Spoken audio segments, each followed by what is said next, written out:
Halo semua, halo semua. Selamat datang nih di tutor Sebaya Fisika Dasar 2A FTI 21. Gimana nih kabar UASnya? Semoga masih semangat ya untuk belajar UAS terus. Nah, sebelum kita mulai, kita berdoa dulu menurut agama dan kepercayaan masing-masing. Berdoa mulai.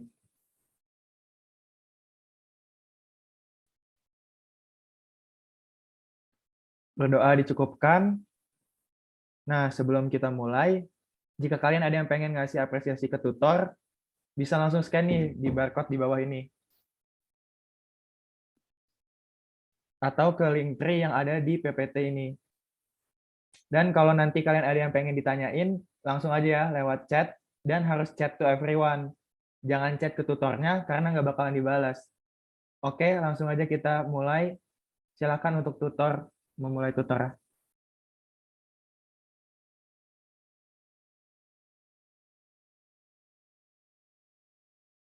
Oke, suaraku kedengaran ya. Oke. Jadi untuk materi pertama, materi kita adalah induksi EM. Itu sebenarnya rumusnya yang paling utama itu. Jadi soal-soal untuk materi ini itu berakar dari persamaan ini. Ini namanya hukum Faraday dan ini juga biasanya bisa disamakan dengan seperti ini gitu.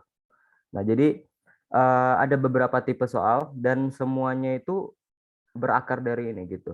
Jadi coba saya berikan beberapa contoh dulu. Jadi mungkin sebelum itu boleh dijabarkan dulu. Jadi si flux itu apa? Jadi flux itu sebenarnya bentuknya seperti ini.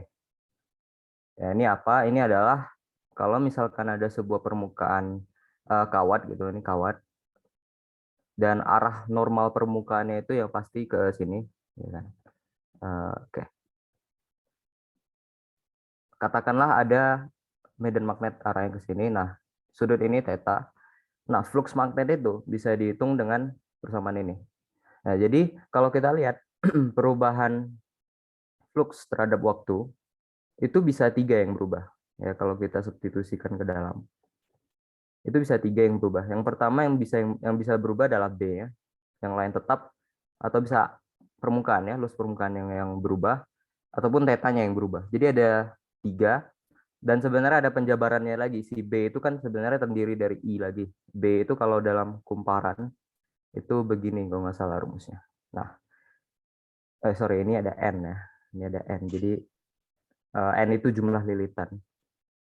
Ya, ini ada N, sorry. Ya, jadi ada beberapa tipe soal yang bisa muncul dari persamaan ini. Nah, yang paling pertama, yang paling sering kita temukan itu soal yang seperti ini. Jadi, misalkan ada sebuah kawat ini. Ini paralel, paralel. Nah, yang di sini ada relnya. Aduh, nah, nah ini ada rel. Nah, rel ini maksudnya apa? Maksudnya ini bisa bergerak. Ini bisa digeser-geser. Nah, terus diberikan biasanya itu medan magnetnya itu konstan dan ya antara masuk ataupun keluar bebas lah. Nah, jadi ada soal seperti ini.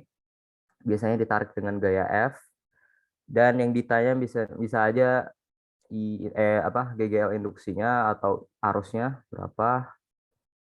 Ya, tapi yang saya mau bahas itu gimana cara kita dapetinnya. Jadi udah yang saya bilang tadi, kita berakar dari sini. Ya, bentar. Ini enggak ada N berarti salah. Sorry. Yang N-nya itu di fluxnya. Sorry, sorry. Kayak gini ya. Oke. Nah, jadi karena oke, ini mungkin saya tulis dulu. Untuk pertama, A berubah. Nah, karena si A-nya yang berubah gitu. Mungkin nih N-nya negatifnya saya abaikan dulu, itu sebenarnya hukum Lenz. Nanti saya bahas lagi. Ya, jadi ini itu jadi seperti ini kan. Nah, biasanya umumnya untuk soal ini N-nya itu cuma satu, satu tilitan, jadi satu gitu. Terus ini konstan, sudut ini dianggap jadi tegak lurus dengan permukaannya. Jadi cos 0. Tegak lurus dengan permukaannya berarti searah dengan normalnya kan.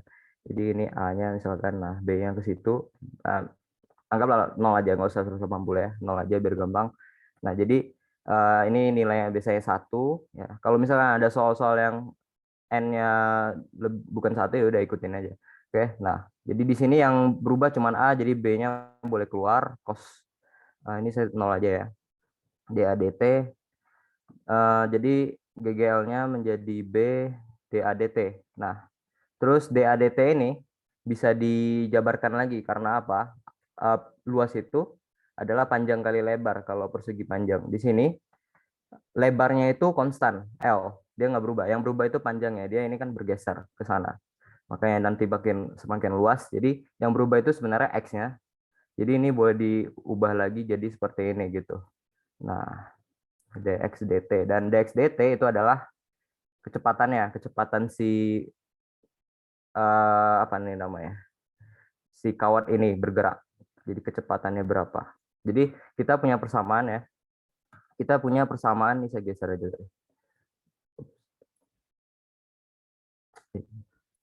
Nah, ini bisa geser ke sini ya. Nah, jadi kita punya persamaan GGL adalah BLV kalau ketemu soal yang ada relnya. Ya, jadi kita dapat satu persamaan GGL sama dengan BLV. Dan satu lagi yang cukup penting juga itu namanya apa ya? Hukum Lorentz, gaya Lorentz. Bill. Nah, jadi biasanya kalau untuk soal-soal gini kita pakai dua persamaan ini untuk menjawab. Ya. Jadi ada saya contoh soal di sini. Bentar.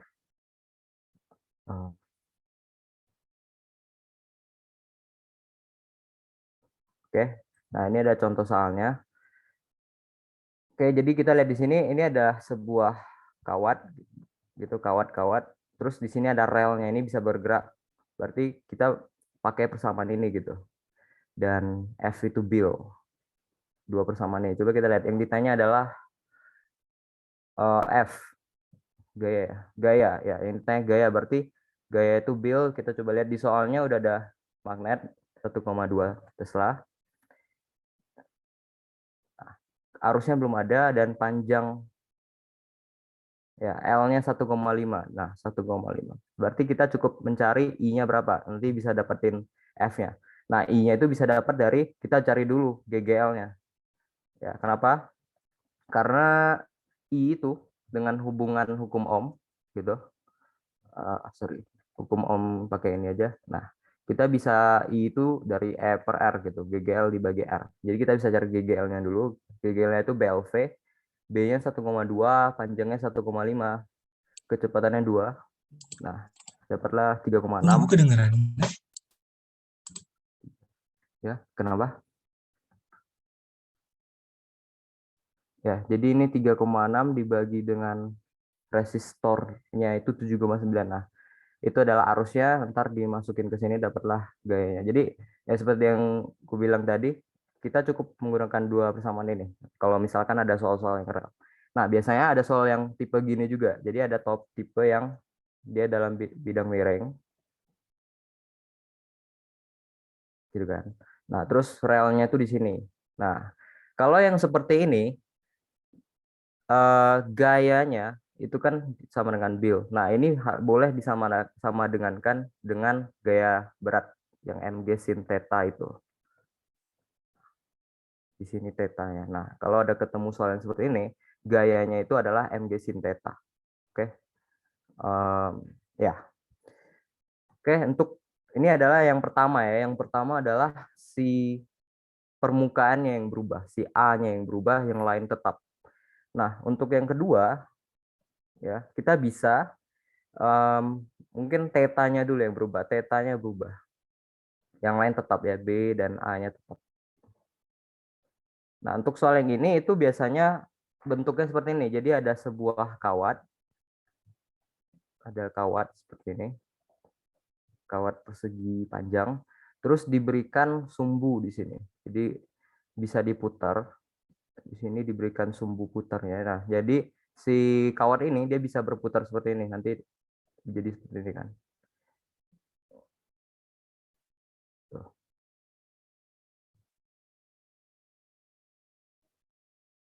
Ya. Jadi bisa diputar jadi yang kuning itu. Nah, sudut putarnya itu adalah theta sebutlah.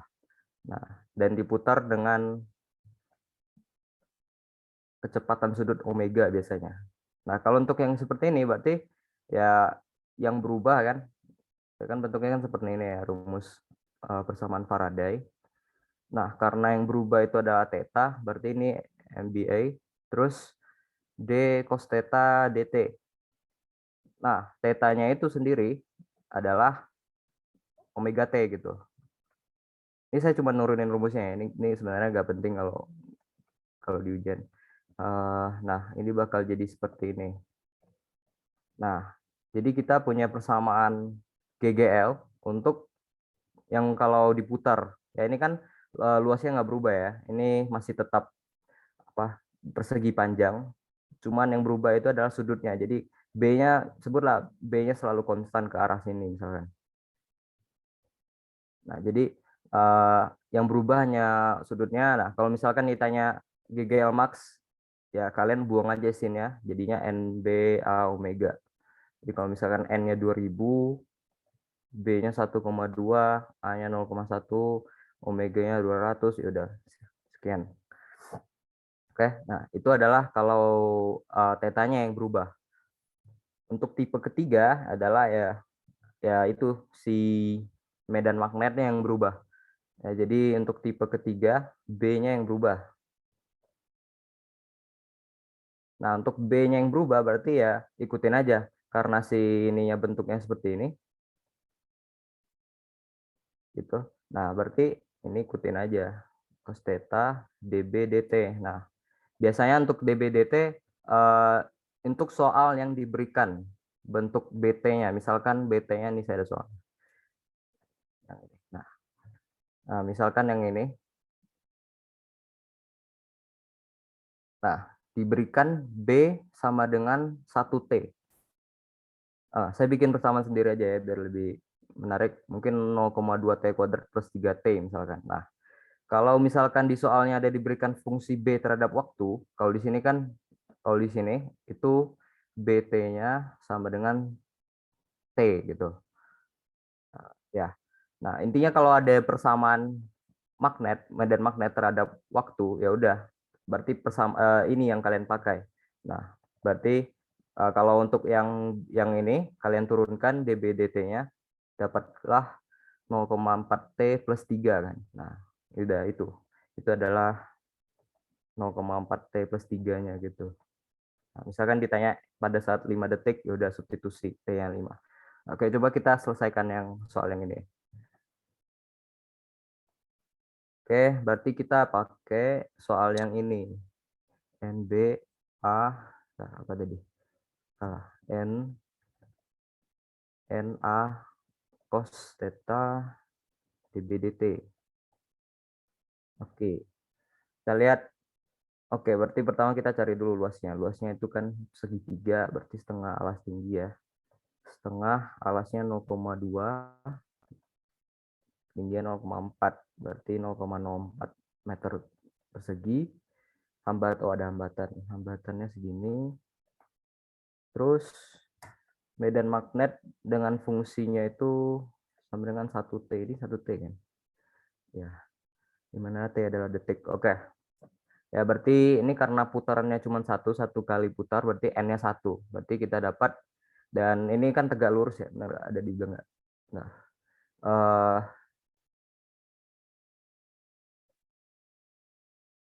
ya, intinya ya harusnya ini tegak lurus ya. Jadi medan magnet ini akan tegak lurus dengan permukaannya. Jadi cosnya itu 0 gitu. Jadi kita nggak usah peduli ini, kita nggak usah peduli ini. Dapatnya ya gini aja. Oke, luasnya tadi 0,04 dB dt, berarti turunan terhadap ini kan 1 ya. Ya udah, kok nggak ada salah ya. Oh, yang ditanya arus, sorry. Yang ditanya arus, berarti ini 0,04 volt. Nah, arus itu ya ini bagi R gitu. Jadi 0,04 dibagi dengan 79,8. Coba.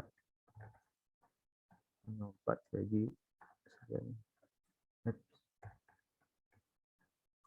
ya 5,01 Oh, miliampere ya. Jadi dapatnya 5,01 10 min 4 ya, atau ya itu ya, segitu miliampere.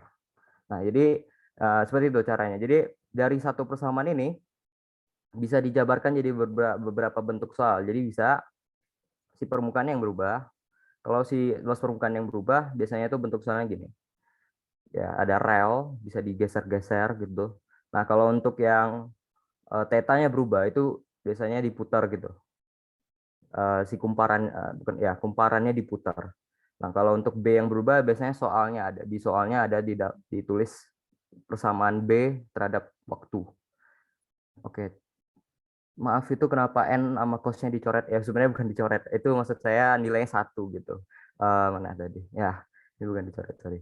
Ini nilainya 1 karena ini si siapa kumparan ini kan cuma sekali gitu, N A cos theta. Nah, ini kan cuma sekali, jadi N-nya itu 1. Terus karena sudutnya itu tegak lurus, jadi si ini kan segitiga, ini kalau saya gambar dari samping, ini segitiganya. Terus arah si medannya itu ke bawah kan, masuk ke dalam. Sedangkan arah normalnya ke atas gitu. Ya. Jadi tetanya sebenarnya 180 ya, cuman ya itu kan cuman plus min doang.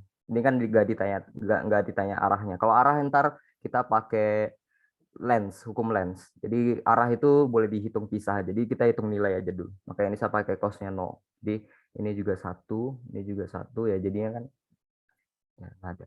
Untuk yang theta berubah turunan cos bukannya min sin. Ya benar min sin. Mana tadi? Min sin ya. Ya ini harusnya ya, ini sebenarnya kan cuma arah, makanya saya nggak tulis plus min ya. Kalau kalian mau tulis boleh. Ini kan awalnya ada min ya. Berarti ini jadi positif. Ya, persamaan awalnya itu kan seperti ini. Ya, negatif ini menandakan hukum lens. Nanti saya jelaskan terpisah aja, karena kita boleh hitung nilai, baru kita hitung arah terpisah gitu nggak apa-apa. Hitung nilai aja dulu. Jadi positif negatifnya boleh diabaikan dulu. Oke, kalau untuk soal ini saya belum ketemu contohnya. Bentar. Oh ya, ada satu jenis lagi yang oh ya, ada 2 lagi. Satunya yang begini. Jadi yang keempat yang berputar juga, cuman berputarnya seperti ini. Jadi ada sebuah poros di sini dan ini batang konduktor. Jadi bukan kawat ya. Ini batang konduktornya dengan panjangnya itu L gitu. Nah, diputar dengan omega dengan medan magnetnya itu misalkan ke dalam. Medan magnetnya ke dalam gini. Gitu. Nah, untuk ini saya kurang tahu penurunannya, cuman di buku saya ada tulis GGL induksi GGL-nya itu gini rumusnya, BL kuadrat omega. Oke. Nah, ini adalah untuk tipe yang keempat. Ini kayaknya diputar. Ini konduktor ya, konduktor diputar. Jadi ada konduktor begini. Konduktor padat gitu. Diputar dengan medan magnet arahnya ke dalam atau ke atas lah, sama aja. Yang dia tegak lurus gitu. Nah, untuk yang kelima gitu. Untuk yang kelima nggak muat lagi ya. Ke sampingnya. Untuk yang kelima itu bentar. Nah, untuk yang kelima kita pakai rumus yang ini. Ini namanya induktansi diri sih sebenarnya. Ya, jadi kita pakai ini. Nah, misalkan nih di soal nih ada L adalah sama dengan 500 mH atau 0,5 Henry.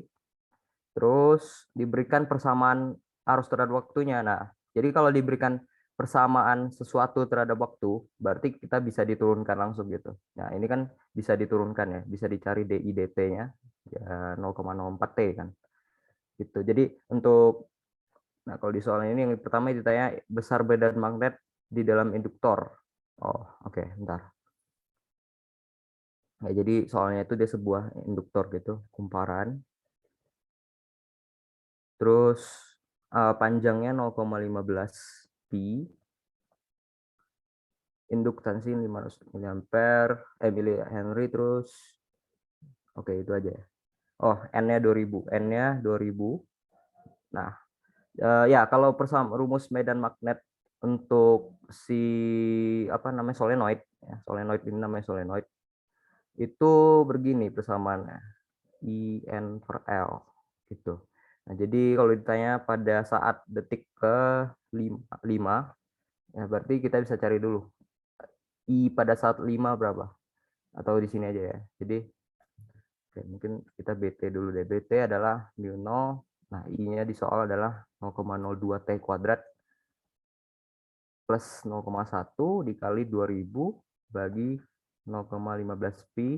Nah, kalau ditanya pada saat 5, ya udah substitusi. Nah, untuk bagian B-nya ditanya besar gegel induksi. Nah, makanya yang saya bilang tadi, kita pakai ini, DI dt. Nah, L-nya itu 0,5, DI dt berarti 0,04 T gitu. Kalau pada saat detik kelima ya udah substitusi. Tentukan energi magnetik pada saat T-nya 5. Nah, kalau energi magnetik itu setengah Li kuadrat, ini adalah energi magnetik. Ya, setengah Li kuadrat. Nah, setengah L-nya itu 0,5 Henry. I pada detik kelima ya udah berapa tadi? Nah, masukin aja ini 5 berapa. Oke, jadi ada berbagai jenis soal yang muncul dari persamaan ini. Sorry, boleh lihat rumus yang tipe 4 sebentar? Boleh. Mana tadi? Ini kepotong, sorry.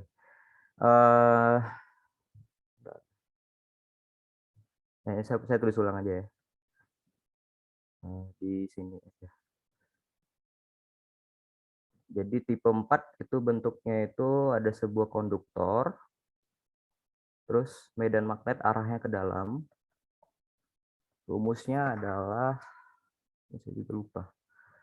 Rumusnya adalah setengah B L kuadrat omega. Ini panjangnya, L itu panjangnya, omega kecepatan sudutnya.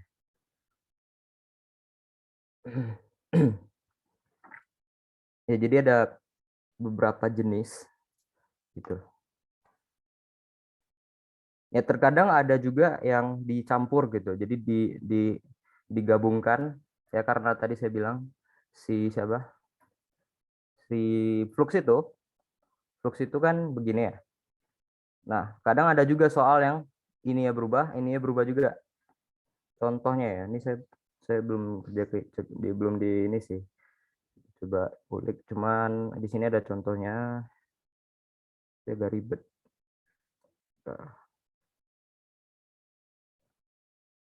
Ya. Ya, nggak apa-apa deh. Oke, jadi ada soal seperti ini. Jadi kayak ini adalah campuran antara, mungkin saya tulis tipe 6 aja ini. Cuman ini bukan tipe sih, ini mah campuran. Jadi ada soal seperti ini, ada sebuah kawat, arah arusnya ke situ.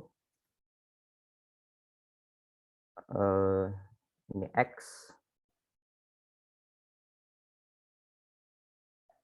Ini adalah A. Ini kecepatannya V. Nah, jadi ini mengapa ini campuran? Yang pertama kita lihat, ini kan luasnya ya, luas ini yang merah.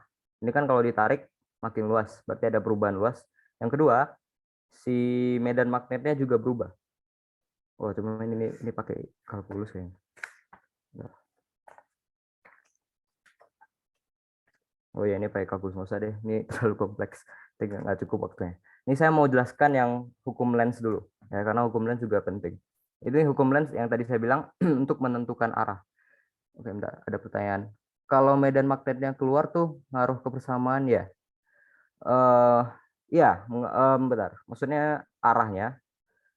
Bentar, yang mana? Yang ini ya. Kalau misalkan keluar, ya yang berubah, yang nilainya sama, nilainya tetap segini. Cuman yang berubah itu arahnya. Nah, ini yang saya mau jelasin, yang namanya hukum Lenz. Jadi bagaimana kita menentukan arah. Jadi kita tahu ya. Jadi dari persamaan ini, dari persamaan Faraday ini, kan bentuknya seperti ini. Ini sebenarnya apa sih? Ini sebenarnya gini. Jadi si Faraday itu bilang kalau ada perubahan flux magnet, ya. Jadi ada perubahan flux magnet itu menyebabkan terjadinya ada GGL atau ada listrik atau ada arus mengalir gitu. Jadi bentuk kawat seperti ini kita berikan perubahan flux ke atas misalkan. Kita berikan, ini bukan fluxnya tapi perubahannya ya. Perubahan ke atas gitu. Maka akan terjadi arus mengalir gitu. Nah, pertanyaannya itu arusnya itu mengalir kemana? Apakah ke sini berlawanan, searah jarum jam atau berlawanan arah jarum jam? Nah, kan ada dua kemungkinan ya. Nah, ini sebentar ya, saya mau share screen video dari Khan Academy aja. Bentar.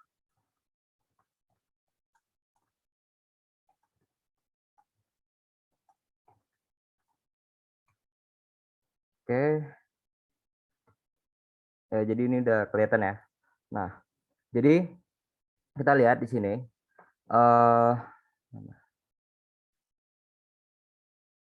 Oke. Nah, kita bisa lihat di sini ya. Kalau ada sebuah kumparan ya, awalnya begini. Terus medan magnet ini awalnya yang biru ini kecil, pendek. Terus dinaikkan setinggi ini. Jadi ada perubahan ya. Perubahan yang awalnya begini, jadi setinggi ini berarti ada perubahan. Ya, perubahannya itu ini berarti delta flux. Oke. Ya, arahnya ke atas juga gitu. Oke, nah ini ada perubahan flux ke atas. Pertanyaannya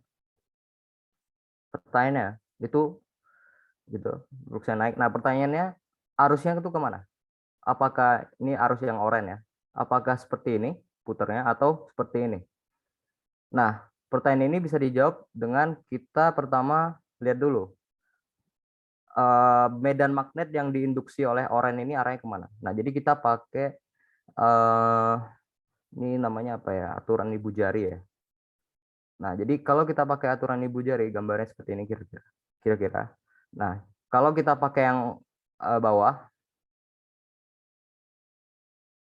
oke, nah kita pakai yang bawah itu arahnya kalau kita ikutin pakai aturan ibu jarinya ikutin arus, 4 jarinya bakal ke atas.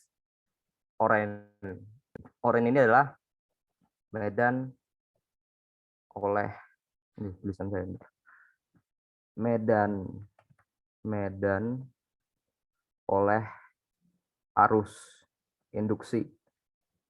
Nah, terus kalau kita pakai yang ini yang searah jarum jam, kita lihat arah medan magnetnya itu kemana? Ke bawah. Ya. Nah, jadi secara logis gitu, medan magnet yang diinduksi oleh arus oranye ini itu nggak mungkin sama dengan yang biru arahnya. Ini kan sama ya. Kalau ini sama itu salah, nggak mungkin. Kenapa? Karena coba kita pikir, apa yang menginduksi arus oranye? Si biru ini, si hijau ini ya. Kalau kita tambahkan dengan oranye lagi, berarti nanti makin besar lagi. Berarti ada flux ke atas lagi, perubahan ke atas, tambah lagi arus, terus arus menambah flux lagi, flux menambah arus, jadi semakin besar. Jadi saling membantu membesarkan kan, itu kan nggak mungkin. Energinya berarti semakin besar dong. Harusnya nggak ada yang seperti itu ya. Nah, makanya medan yang diinduksi itu berlawanan gitu. Jadi medan yang diinduksi oleh si oranye itu harus berlawanan dengan medan dengan arah perubahan fluxnya. Ya, jadi si hijau ini itu adalah yang menginduksi si arus itu sendiri kan. Nah, intinya dia harus berlawanan arah gitu. Ini kalau dijadikan kata-kata rumit. Jadi medan magnet yang diinduksi oleh arus induksi itu harus berlawanan dengan medan magnet yang menginduksi arus tersebut. Ya, induksi ya, membingungkan. Ya cuman kalau lihat diagram ini lebih membantu ya. Kalau saya sih saya langsung ngerti gitu. Kalau dijelaskan oleh si Khan Academy ini, jadi dia cukup bagus.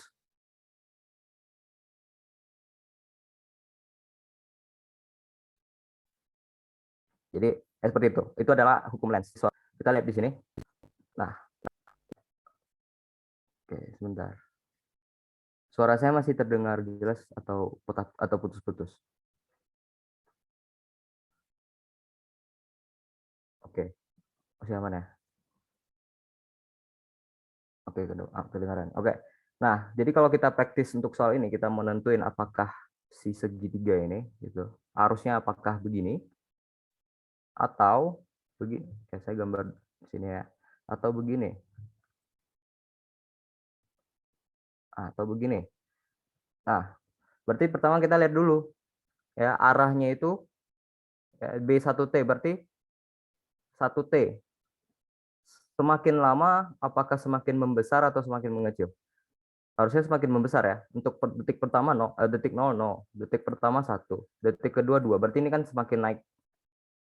Berarti dia akan semakin ke bawah, dia akan menyebabkan perubahan flux itu ke dalam.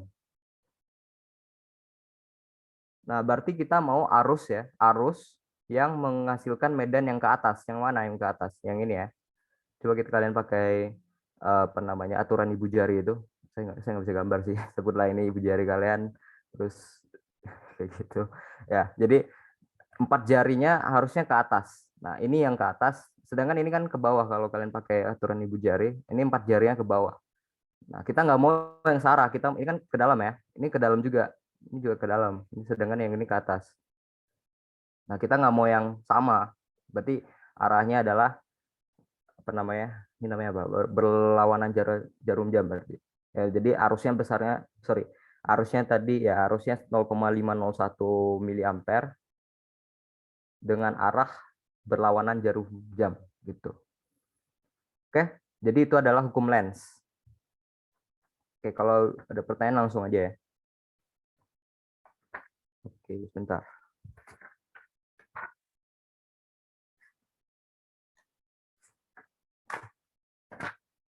Oke, jadi ya mungkin saya review dikit. Jadi ada hukum Faraday, bentuknya seperti ini. Negatif itu menandakan hukum Lenz yang tadi. Terus ini bisa dijabarkan BA cos theta. BA cos theta masing-masing bisa berubah masing-masingnya sendiri. Bisa A yang berubah. Ya, kalau A yang berubah, pakailah persamaan ini, BLV dan BIL. Dan inilah ya, mungkin kalau mau satu lagi ya hukum Ohm. Satu lagi. Terus kalau ya ini contoh soalnya. Nah, kalau yang theta yang berubah, gunakanlah NBA omega untuk max-nya. Jangan lupa sin kalau misalkan ditanya T, misalkan GGL pada saat T keberapa gitu. Nah, kalau ini untuk soal yang medan magnetnya yang berubah diberikan fungsinya, udah diberikan fungsinya. Nah, ini soalnya sama. Nah, kalau yang ini untuk kalau untuk ini ya, oke, by the way, induktansi kita bisa cari induktansi dari sebuah coil, sebuah induktor. Nah, karena kita coba samain aja gitu bersamaannya. Gitu. Nah, ini ya, ini adalah BA cos theta.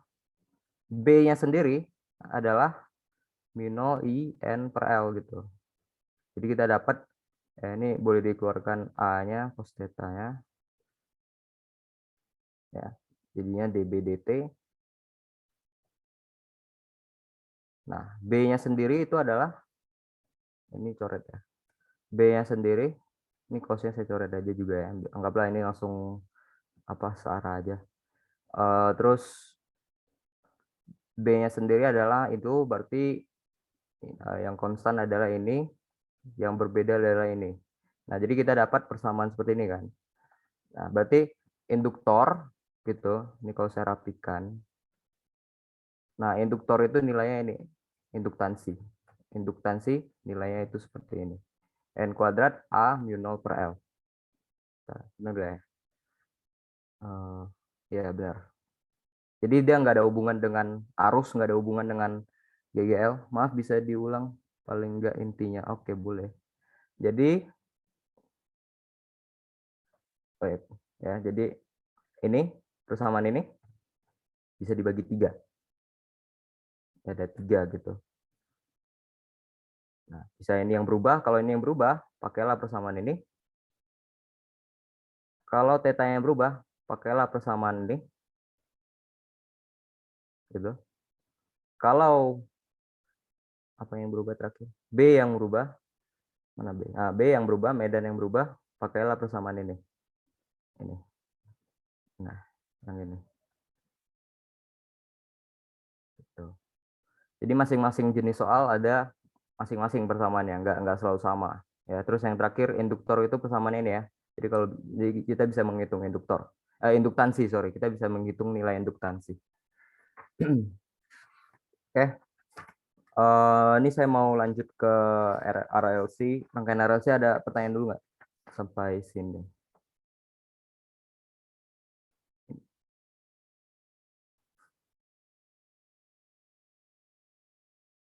Oke. Jadi untuk RLC itu menurut saya dia itu soalnya gitu-gitu aja dibandingkan dengan induktansi. Induktansi itu oh ya, lupa satu lagi, induktansi mutual.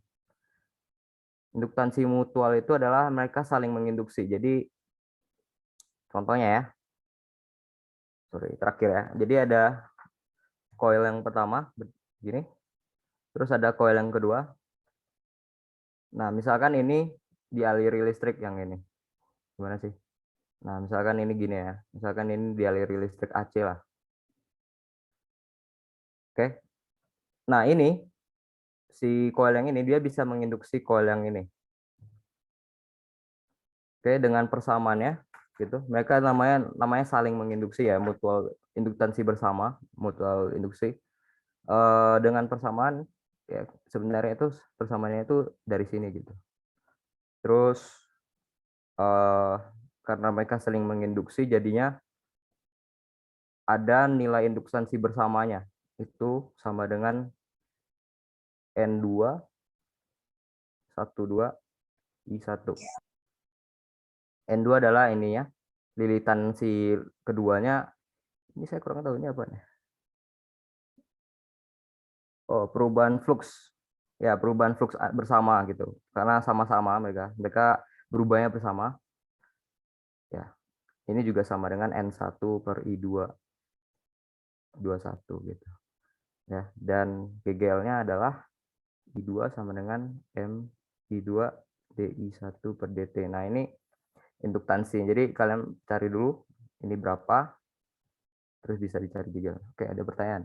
Kalau B diturunin terhadap waktu, jadinya bentuknya seperti apa? Maksudnya kayak jarak diturunin. Oh, nggak ada sih, nggak ada definisinya. Ya, kalau medan diturunkan terhadap waktu, ya disebut aja perubahan medan terhadap waktu gitu. Nggak ada namanya. Kalau perubahan posisi terhadap waktu, namanya kecepatan kan. Kalau ini namanya nggak ada nama. Mungkin kecepatan perubahan atau kecepatan perubahan mungkin. Ya, nggak ada nama khusus. Sebenarnya DBDT.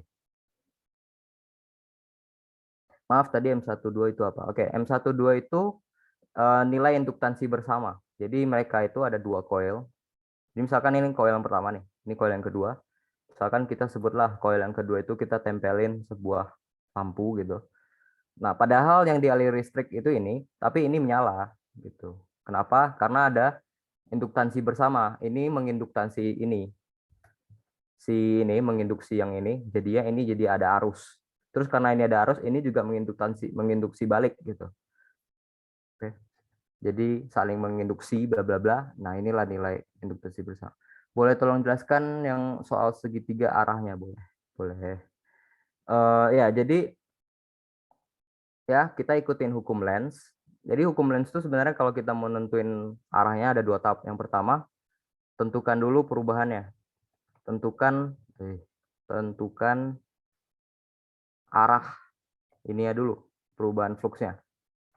Ini penting. Yang kedua, tentukan arah medan magnet oleh arus induksi. Oke, ini saya jelaskan satu persatu. Jadi untuk yang arah ini, kalau untuk kebetulan untuk soal ini kita diberikan gitu B-nya itu nilainya 1T, ya kan? Tadi saya bilang B-nya 1T berarti semakin besar nilainya, semakin besar, semakin besar, semakin besar berarti dia itu semakin besar kemana? Semakin besar ke dalam ya, karena di awalnya itu kan ke dalam. Jadi semakin ke dalam, semakin ke dalam, semakin ke dalam B-nya. Berarti D ini ya terhadap waktunya itu ke dalam perubahannya. Nah, ini harus dimengerti dulu. Baru untuk yang kedua, tahap kedua, kalian tentukan arah medan yang diinduksi oleh arus induksi. Arah medan yang dimunculin, arah medan yang dihasilkan. Jadi ada dua kemungkinan kan. Jadi sebenarnya hukum Lenz itu untuk menjawab dari dua kemungkinan ini. Jadi ada dua kemungkinan, apakah searah jarum jam atau berlawanan jarum jam. Nah, coba kita tinjau yang searah jarum jam dulu. Nah, searah jarum jam, si medan magnetnya kalau kita pakai jempol yang tadi. Nah, pakai yang ini, jempol yang ini. Nah, jadi ikutin arus, arus itu jempol dan 4 jari itu di kedalemin gitu, diputar gitu. Nah, kalau kalian ikutin ibu jari, ini bakal ke dalam. Si arus yang merah ini bakal menginduksi medan magnet ke dalam juga. Nah, coba kita lihat tadi perubahan fluksnya ke dalam. Ini juga ke dalam. Kita nggak mau yang sama. Kalau ini kan sama ya. Arahnya sama nih. Ini berarti salah. Nah, coba kita lihat yang ini. Kalau yang ini, si arus ini dia menghasilkan medan yang arahnya keluar dari layar. Berarti berlawanan dengan perubahan ini.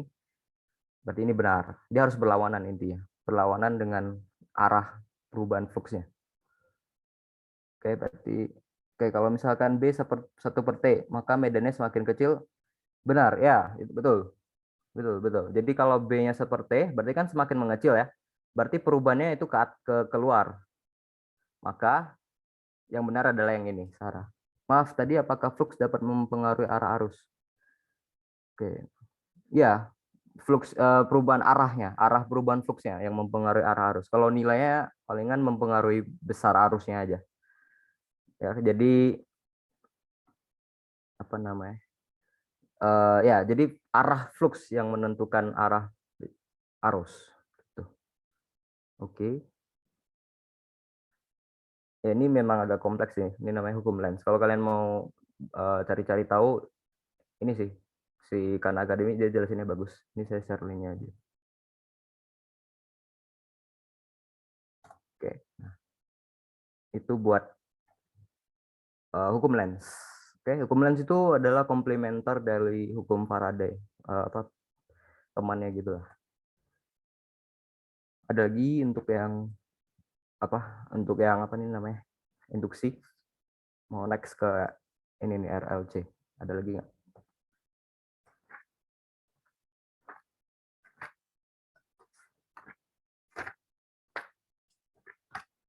Oke, ya.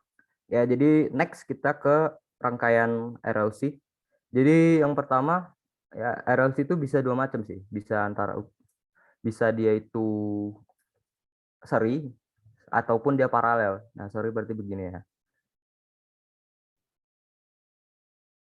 Ini kalau masih ada yang nggak tahu simbolnya, simbol yang zigzag ini namanya resistor, yang putar-putar ini namanya induktor, yang dua garis ini namanya kapasitor. Oke. Nah, sebenarnya ini cukup mudah. Saya juga nggak tahu apa yang mau dijelaskan. Cuman mungkin rumus-rumusnya aja ya. Jadi, oke, mungkin saya mulai dari fasor dulu. Jadi fasor, kalau untuk seri, ya untuk seri kita tahu kalau seri arusnya sama semua. Jadi yang beda-beda itu V-nya, maka ya. Jadi kalau kita sebutlah ini VR, nah VR itu si arus akan selalu searah dengan VR gitu. Nah, VL itu akan ke atas dan VC itu akan ke bawah. Itu ini selalu pasti gitu. Ini kalian boleh ingat aja. Jadi VL selalu ke atas, VC selalu ke bawah, VR selalu ke kanan dan arus selalu searah dengan VR. Dimanapun kalian putar, bisa aja kalian putar seperti ini. VR-nya misalkan di sini, seperti ini I-nya. Berarti L-nya tetap tegak lurus. Ini VL-nya berarti. Jadi tidak bergantung pada putar-putarnya. Gitu. Oke. Nah, jadi V V sumber gitu atau V total itu sebenarnya main vektor. Jadi boleh dibilang ada vektor ke kanan gitu, vektor ke kanan VR. Terus ada vektor ke bawah, vektor ke atas. Aduh, ya, vektor ke atas. Nah, untuk mencari V-nya, kalau kalian mungkin udah hafal bentuknya kan seperti ini ya.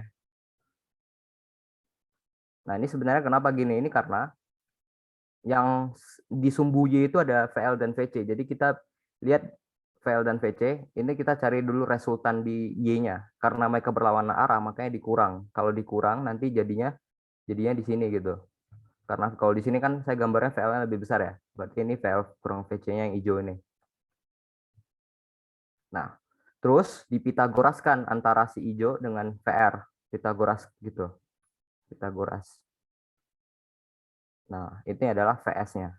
Makanya bentuk persamaannya seperti ini. Kalau kalian mau tahu, siapa tahu nanti kalian lupa kan, kalian boleh gambar terus coba cari sendiri persamaannya ya. Jadi ini adalah V sumber, VS itu nilai seperti ini atau V total. Ya, terus ini ya, karena di seri itu arusnya sama semua. Jadi, bentar. Seri itu arusnya sama semua. Berarti, nah kita kalau dia seri gitu, kalau dia seri arusnya sama semua, bentuknya seperti ini. Ya, jadi karena si seri dia arusnya sama semua, jadi I sama dengan IR, VR per R gitu. Sama dengan VC per XC sama dengan VL per XL. Kalau kalian nggak tahu XC XL apa, ini tuh seperti kalian boleh anggap dia seperti ada resistor. Resistornya berupa kapasitor gitu. Ngerti ya? Jadi biasanya kan resistor gini ya. Nah, ada kapasitor kalau kita dengan listrik AC gitu. Ini tuh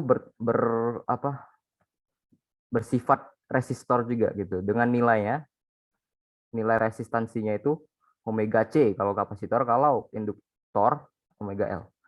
Apakah mungkin arah VC ke atas sebanding dengan enggak mungkin. VC selalu ke bawah. Ya, itu pasti. Selalu ke bawah VC.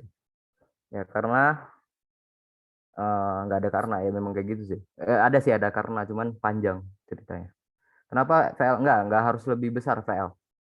Ini cuman contoh soal. Misalkan ya nggak selalu lebih besar, bisa aja gini. Oke. Jadi bisa aja seperti ini. Ini saya gambar sini ya. Bisa aja VC-nya segini, VL-nya cuma segini, VR-nya segini. VR, SVC, PL, PL, PR. Nah, berarti kan ke bawah, terus ke sini, gitu kan. Nah, bisa aja. Makanya nanti ada yang namanya sudut fase ya, apa namanya? Beda fasa. Dia pakai logo V gitu. Ini V bukan V, ini nggak lupa namanya. Ya, bukan itulah ya. Pakai logo ini saya lupa namanya. Dan ini bisa dicari ya, ini kan jelas ya kalau saya ambil dari sini. Si sudut itu kita bisa hitung dari mana? Coba kita ambil segitiga yang mana? Saya sebut warna ungu ya. Saya ambil segitiga ini. Nah, kita punya segitiga ini. Sudutnya di sini. Ini adalah VR. Ini adalah VL, nggak ada itu bukan. Yang ini. Nah, ini adalah VL kurang VC. Jadi kita punya persamaan. Bisa hapus dulu. Kita punya persamaan. Tan dari sudut itu adalah VL kurang VC per VR. Nah, jadi ini adalah inversannya. Kalau mau dicari beda fasanya, biasanya ada soal yang ditanya beda fasanya. Itu seperti itu caranya. Oke. Ya, jadi nggak harus VL lebih besar, bisa aja VC yang lebih besar. Berarti nanti ini nilainya negatif. Ya. Jadi ini ketika VL besar VC, ininya kecil, ketika ini nggak usah dihafal, ini kan bisa dilihat dari fasor. Nah, kalau ini sama dengan 0, berarti VL sama dengan VC, yang namanya resonansi nanti. Itu nanti. Oke. Oh ya, terus ada soal yang menarik, bentar. Saya cari dulu.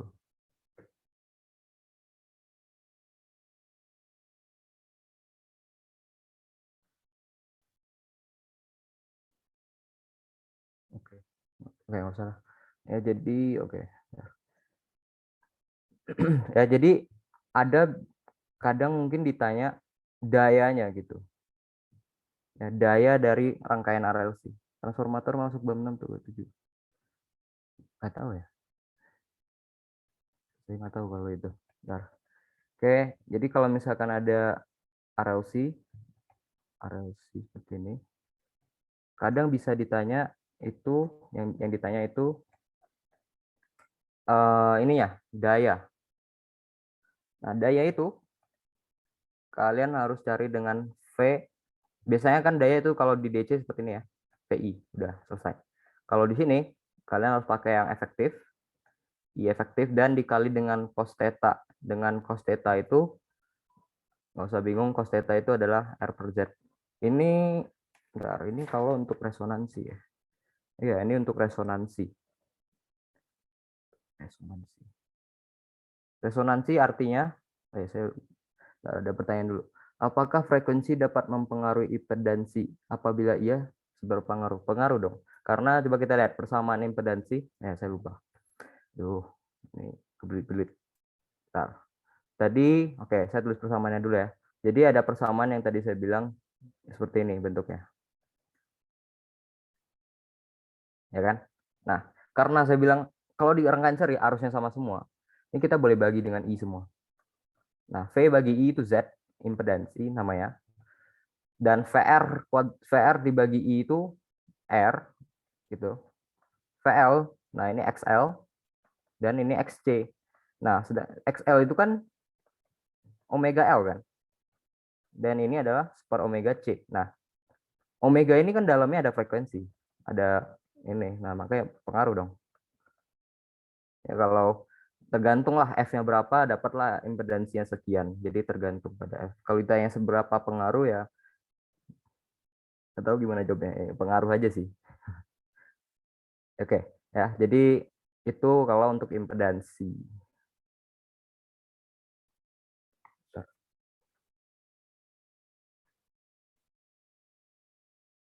Ya, oke.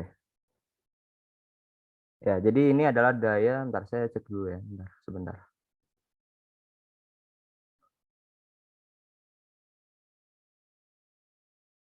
Ya, catatannya bakal di-share kok.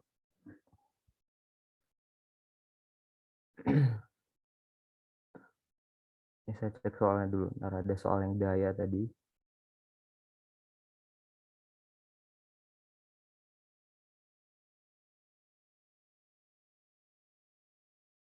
Oke, ya, ini. Oke, ini adalah contoh soal daya. P average, daya rata-rata. Jadi di sini ada soal VT-nya sekian, diberikan fungsi, oke, solusinya bla bla bla. Nah, untuk mencari daya ya pakainya efektif. Efektif itu I max dibagi akar 2 Pmax. Jadi ini namanya efektif ya. Efektif kali efektif dikali dengan R per Z. Nah, jadi kalau saya balik ke sini. Nah, di mana VF efektif, I efektif ini adalah Vmax per akar 2. Kalau ini Imax per akar 2. Nah, ya, dan R per Z gitu. Ini harus resonansi nggak? Kayaknya nggak harus resonansi ya. Ya, tetap pakai R per Z. Jadi dayanya bisa dihitung dengan persamaan ini. Oke, nah, terus yang terakhir resonansi ya.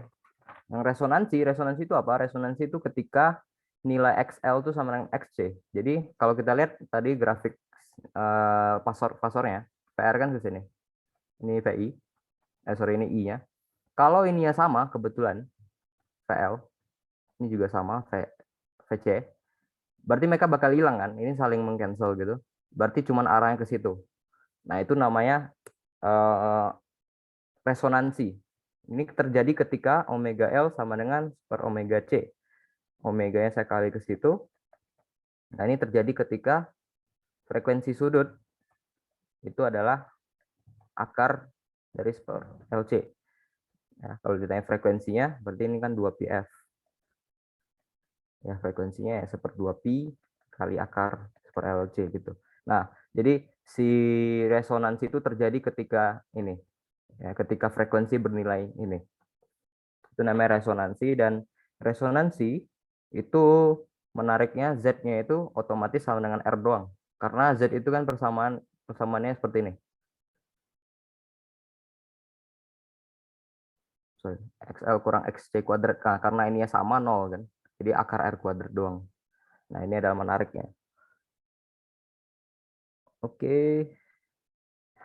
Ya kira-kira itu sih. Oh ya, lupa. Paralel. Kalau paralel gimana? Kalau paralel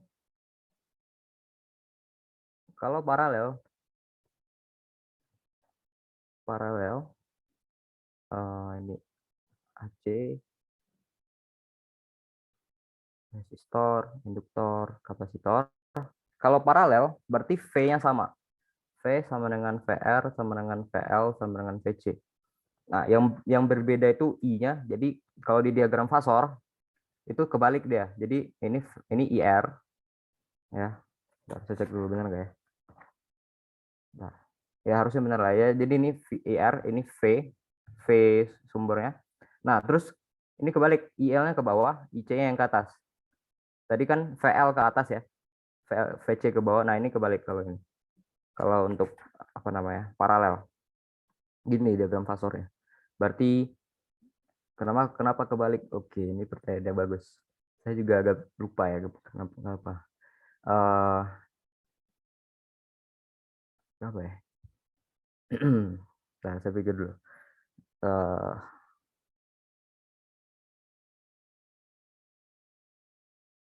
Oke, nggak tahu sih kenapa kebalik ya. Sorry, saya nggak tahu jawabannya.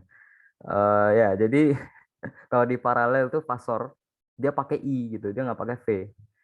Ya, mungkin ada hubungan sih V dengan I itu gimana hubungannya. Saya lupa. Ya, jadi ya intinya kebalik. Coba saya cek dulu ya, jangan-jangan salah. Oke,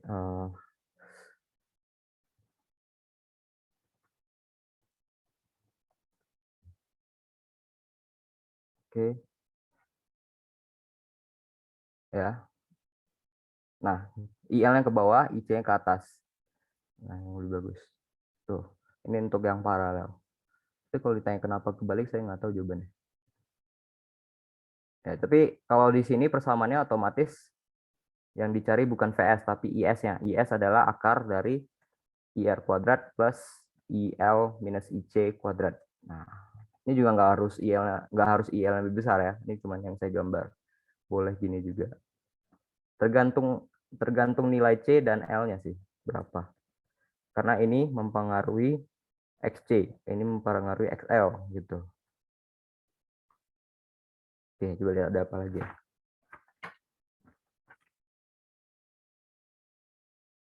Ini kira-kira gitu aja sih. Oke, kayaknya udah. Ya, ada pertanyaan lagi sebelum dipindahkan? Oke, aman ya. Oke, next Ilham ya.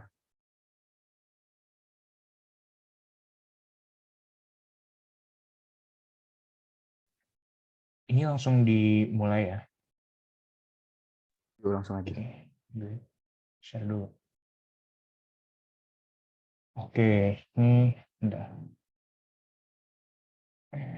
Gerak.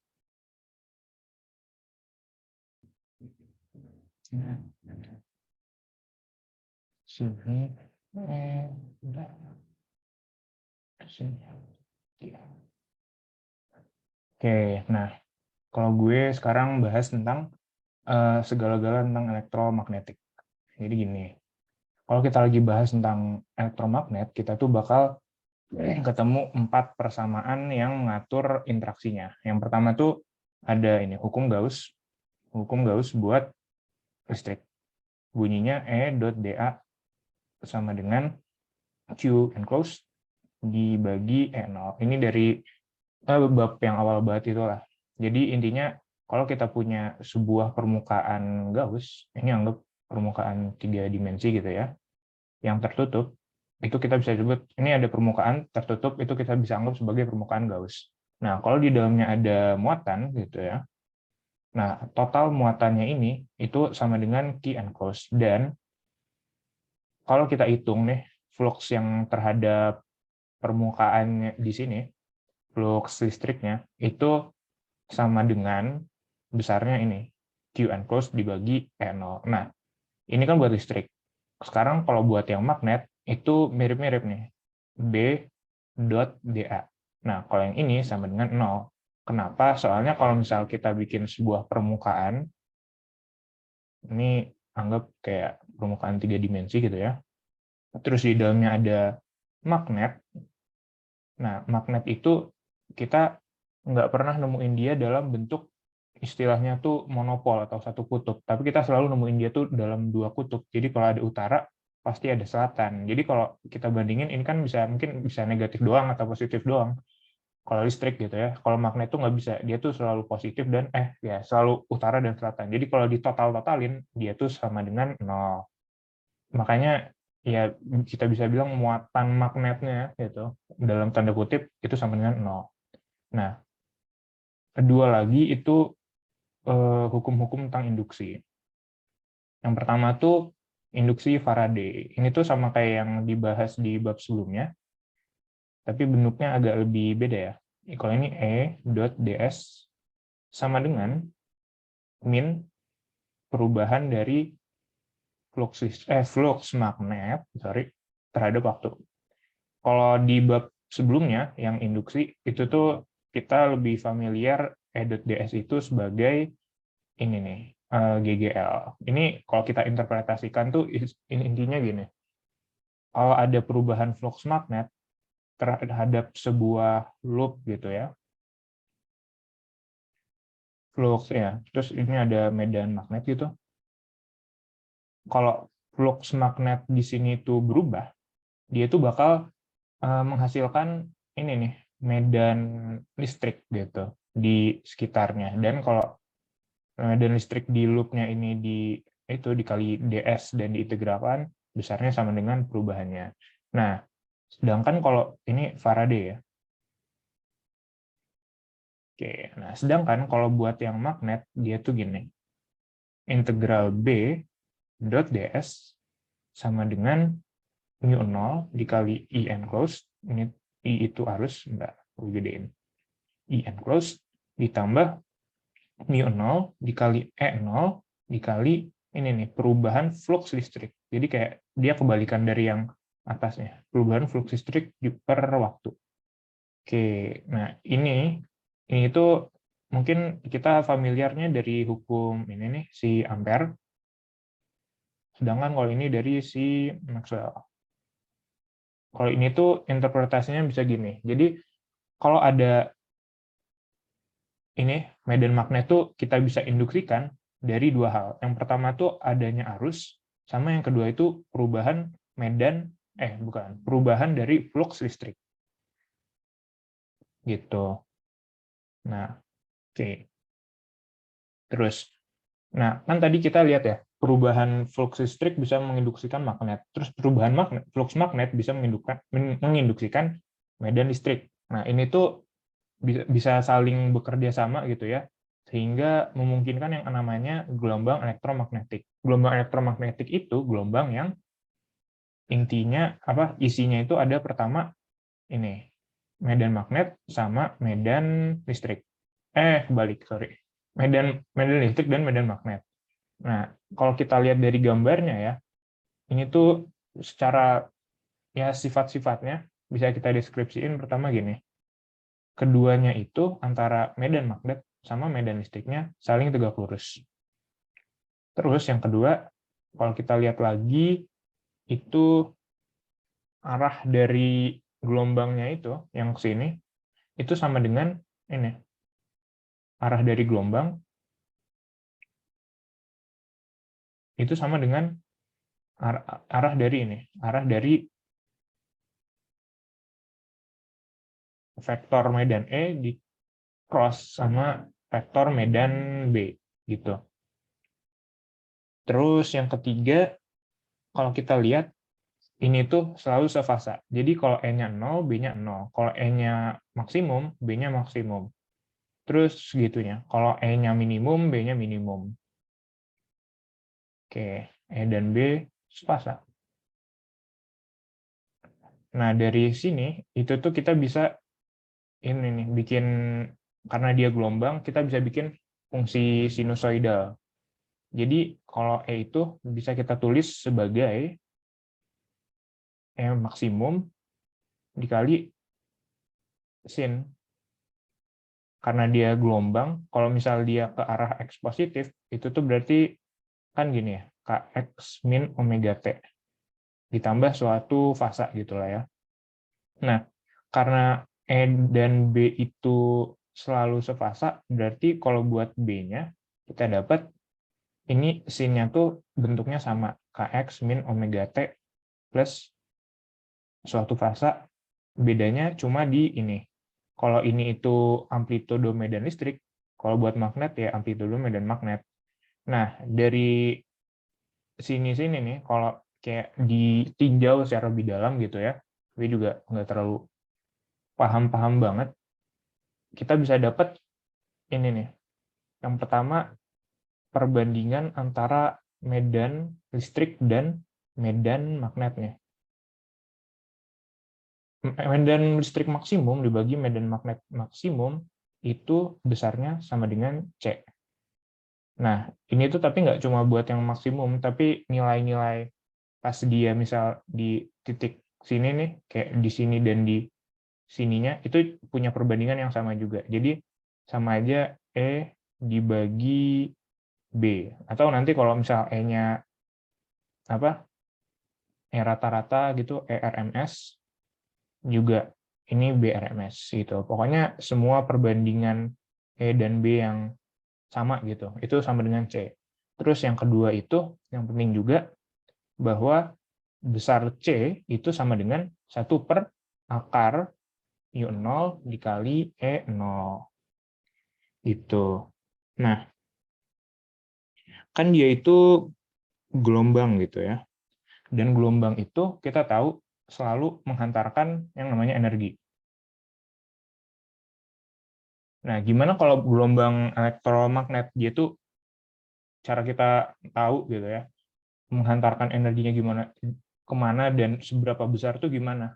Nah, buat gelombang EM, kita tuh ada yang namanya vector pointing. Vector pointing itu arahnya sama dengan arah laju energi, dan besarnya itu ya besar dari intensitas energi yang dipancarkan. Jadi gini.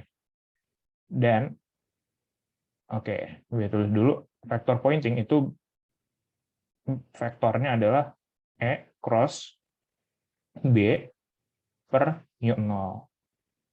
Berarti kalau kita cari ya besarnya doang gitu ya, itu sama dengan E dikali B per mu0. Nah, kan besar E dan B itu berubah-ubah ya. Jadi biar gampang seringkali gitu kita bakal butuhin ininya aja. Besar dari rata-ratanya berapa. Kan vector pointing itu adalah intensitas ya. Nah, karena intensitasnya berubah-ubah, kalau dalam jangka waktu yang panjang, kita tuh biasanya pakai ini aja, I rata-rata atau I RMS.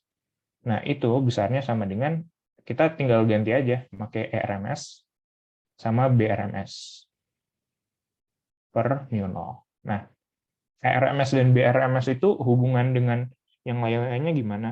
Nah, hubungannya tuh kalau terhadap E maksimum dan B maksimum itu sama dengan gini. ERMS sama dengan E maksimum dibagi akar 2. Yang BRMS juga sih. BRMS sama dengan B maksimum dibagi akar 2. Nah, ini kan itu ya. Dia itu vektor, terus menggambarkan laju energi yang dihantarkan oleh gelombang elektromagnetik. Yang tadi bentuknya kita lihat kayak gini. Nah, ini tuh gelombangnya bisa kita bayangin, kan dia ada di suatu ruang gitu ya, dan dia tuh membawa energi. Nah, kita itu bisa ngitung berapa energi, misal ada satu kotak gitu ya, gue bikin. Nah, energi yang ada di dalam satu kotaknya tuh berapa? Nah, kita bisa ngitung itu. Itu tuh istilahnya adalah Ini bisa kita bilang ini ya, rapat energi per volume. Oke, nah si U ini besarnya sama dengan ini nih, S dikali C. Tunggu. U ini, oh enggak, sorry, bukan. U ini sama dengan rapat energi dan volume, tapi besarnya itu gini. Kenapa ini? Bentar, sorry. Oke, aman. Nah, U ini, sorry. U ini hubungan dengan si S itu gini. S itu kan, sorry. S itu kan ini besar energi yang itu ya, intensitas. Nah, hubungan dengan U tuh U dikali C. C ini itu ya, biasa kecepatan cahaya.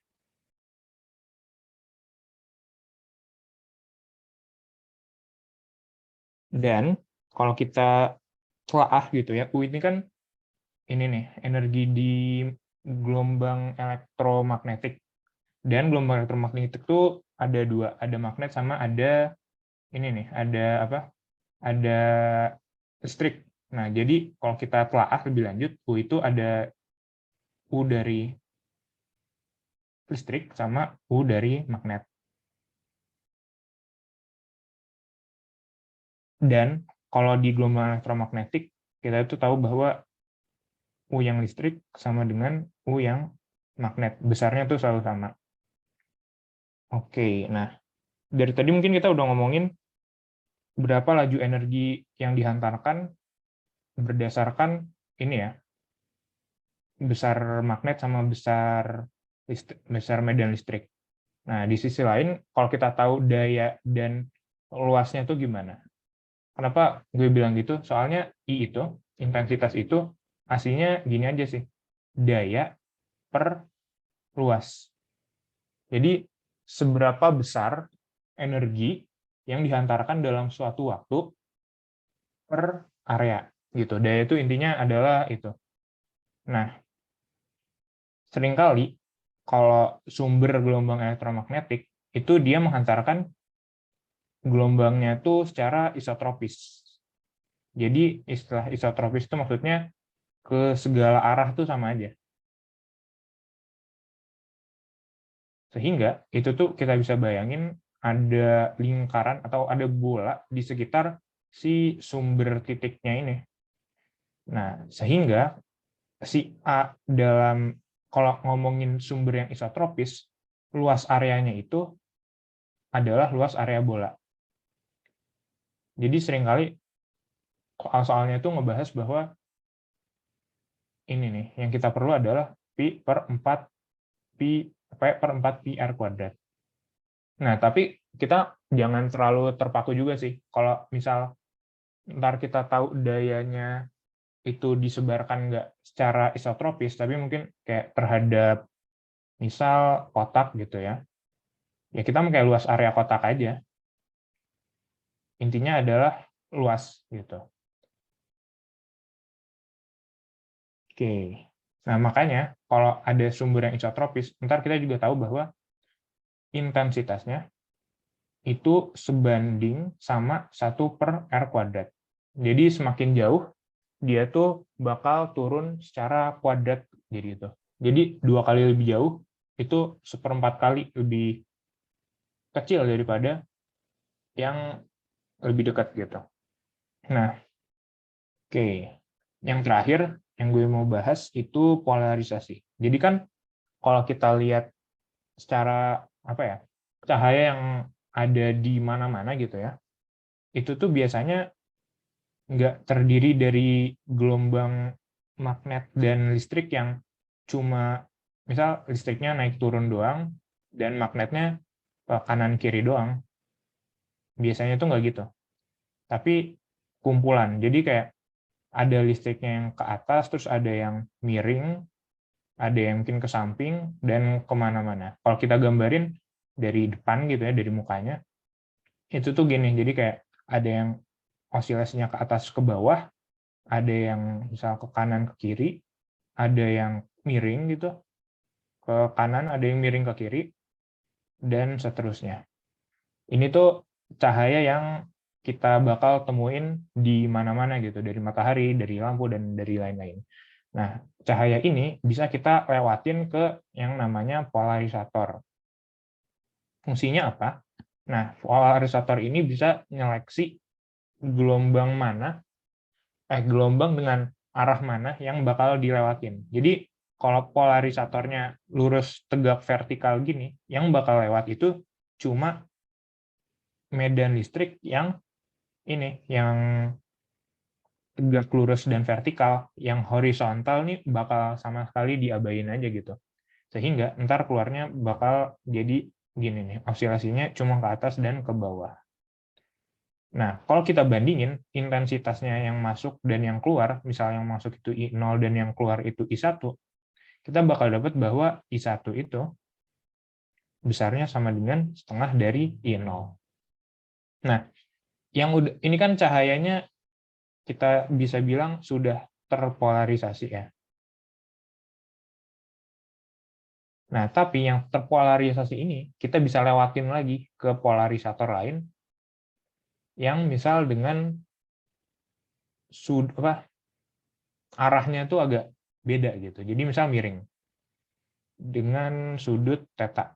Nah, dia bakal keluar dengan ini nih, sudut ya bisa dibilang sudut osilasinya gitu ya. Itu tuh sama dengan polarisator yang terakhirnya. Jadi dia ngikut gitu. Nah, kalau misal ini yang masuknya I1 dan yang keluarnya itu I2, kalau sebelumnya kan cuma dikali setengah. Nah, kalau yang ini itu I2-nya dibandingkan I1 itu sama dengan I1 dikali cos kuadrat theta. Oke. Nah, oke, kalau dari materi itu aja. Habis ini mau bahas soal. Ini gue udah ada beberapa soal, tapi kalau lu pada mau nambahin, boleh.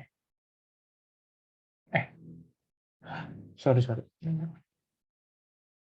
Oke, itu sudah pasti ya. Kalau pertama, tak terpolarisasi. Ini tuh aslinya apa ya? Ya, cahaya yang ada di mana-mana tuh, kalau dari sumber yang acak, dari sumber random aja gitu, dari api, dari matahari dan dari lain-lain itu biasanya tak terpolarisasi. Tapi kalau sumbernya itu sudah terpolarisasi bisa juga sih aslinya. Yang penting itu kalau dia belum terpolarisasi terus dipolarisasi, dia tuh jadi setengah. Sedangkan kalau udah terpolarisasi terus dipolarisasi lagi, dia tuh besarnya ini nih, dikali cos kuadrat. Gitu sih. Jadi kalau sumbernya itu bukan matahari gitu, tapi sumbernya suatu alat yang udah bikin cahaya terpolarisasi bisa juga sih. Gitu. Oke. Oke, ini langsung coba ngerjain soal.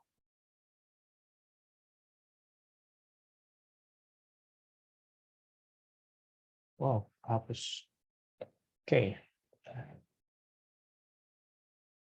Nih, medan magnet di dalam rambatan gelombang elektromagnet punya magnitudo RMS sama dengan 6 kali 10 pangkat min 6 T. Berarti ini itu ya, antara BRMS atau ERMS.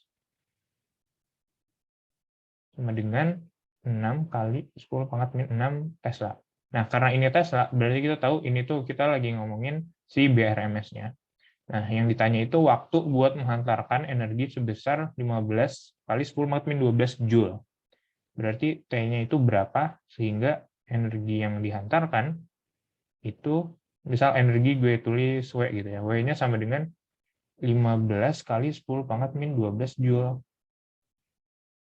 Dengan permukaannya itu 2 cm kuadrat. Dan tegak lurus arah rambat. Jadi gambarnya gini. Ini arah rambat. Terus misal ini ada apa nih? Permukaan 2 cm. Oke, nah Ini tuh mungkin kita coba apa ya? Coba utak-atik dulu. Ini kan ada energi yang dirambatkan gitu ya. Nah, tadi kan kita udah tahu intensitas itu sama dengan daya dibagi area. Nah, berarti kita bisa dapat bahwa V itu sama dengan area dikali intensitasnya. Oke, nah P itu apa sih? P itu kan daya. Daya itu berapa energi yang dihantarkan dalam satu waktu. Berarti dia itu W per T. Sama dengan A dikali I. Berarti kita dapat W-nya sama dengan A dikali I dikali T. Oke, mungkin ini kita abaikan dulu, kita simpan dulu samaannya. Nah, ini kan kita mau nyari apa sih? T ya. A-nya kita udah punya, W-nya juga udah punya. Berarti kita tuh tinggal nyari gitu, gimana cara dapetin I. Nah, kalau ingat tadi besar intensitasnya itu sama dengan besar dari ini nih, vektor pointingnya. Dan kita bakal pakai I yang rata-rata. Kalau rata-rata, kalau nggak salah lambangnya gini ya, kayak siku gitu.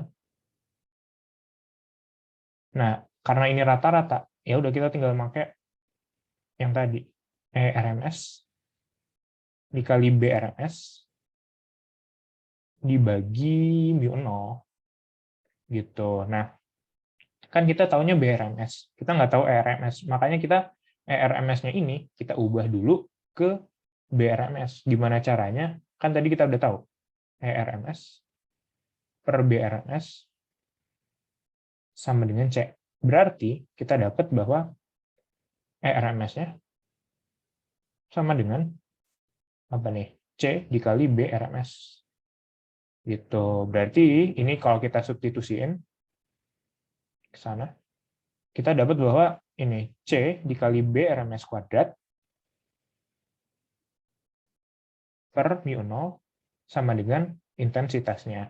Ya udah deh, ini kita masukin ke sana. Gitu. Mungkin ini di arrange dulu, kan kita mau nyari T. T itu sama dengan ini, berarti W dibagi A dibagi I. Nah, I-nya itu ini. Berarti kalau kita masukin, T itu sama dengan berapa nih? Ini dibalik ya. Berarti W dikali mu0 dibagi A dikali ini yang atasnya, C dikali BRMS kuadrat. Oke, ini tuh udah kita punya semua ya. Yang W itu kan itu energi ya. 15 kali 10 pangkat min 12 Joule, terus mu0-nya itu 4pi kali 10 pangkat min 7. Gue lupa satuannya sih. Udah deh, nggak usah pakai satuan ya. Jangan pakai satuan deh, gue lupa. Oke. Joule ini mu0 kali terus dibagi apa? A-nya itu 2 cm kuadrat, kalau jadi meter berapa? Senti ke meter 100. Karena kuadrat jadi 10 pangkat 4. Jadi 2 kali 10 pangkat min 4 meter kuadrat. Berarti 2 kali 10 pangkat min 4 dikali C-nya itu ambil aja 3 kali 10 pangkat 8 kayaknya boleh. Terus BRMS-nya udah deh, kita punya 6 kali 10 pangkat min 6 kuadrat. Nah, ini tuh udah dihitung, hitung dapatnya segini.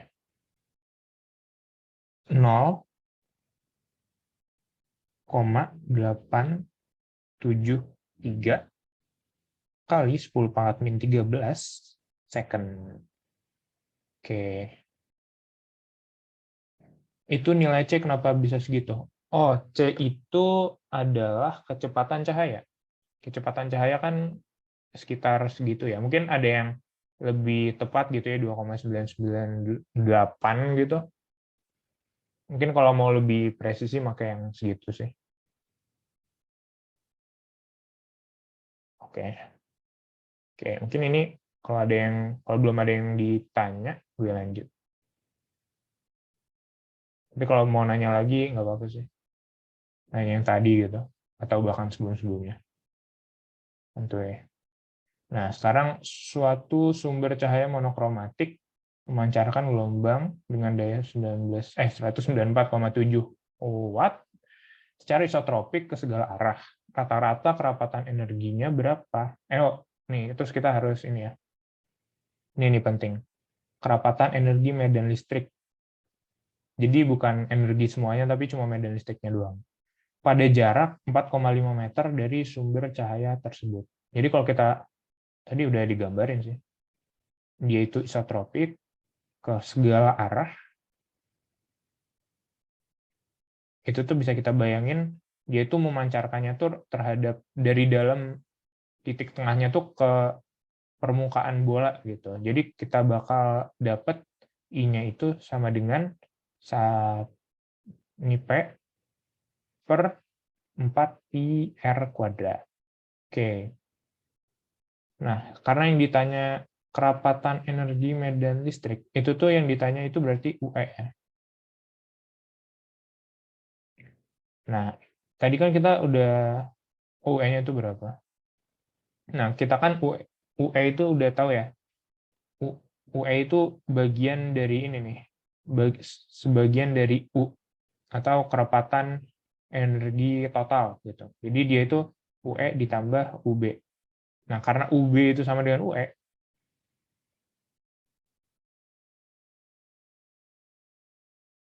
dapatlah ini jadi 2 UE. Jadi kalau dibandingin dengan si kerapatan totalnya, UE itu sama dengan setengah dari U total. Nah, oke, ini mungkin ini kita tulis ya. Ini persamaan satunya yang ini. Persamaan duanya yang ini. Kita siapin dulu nih persamaan-persamaannya.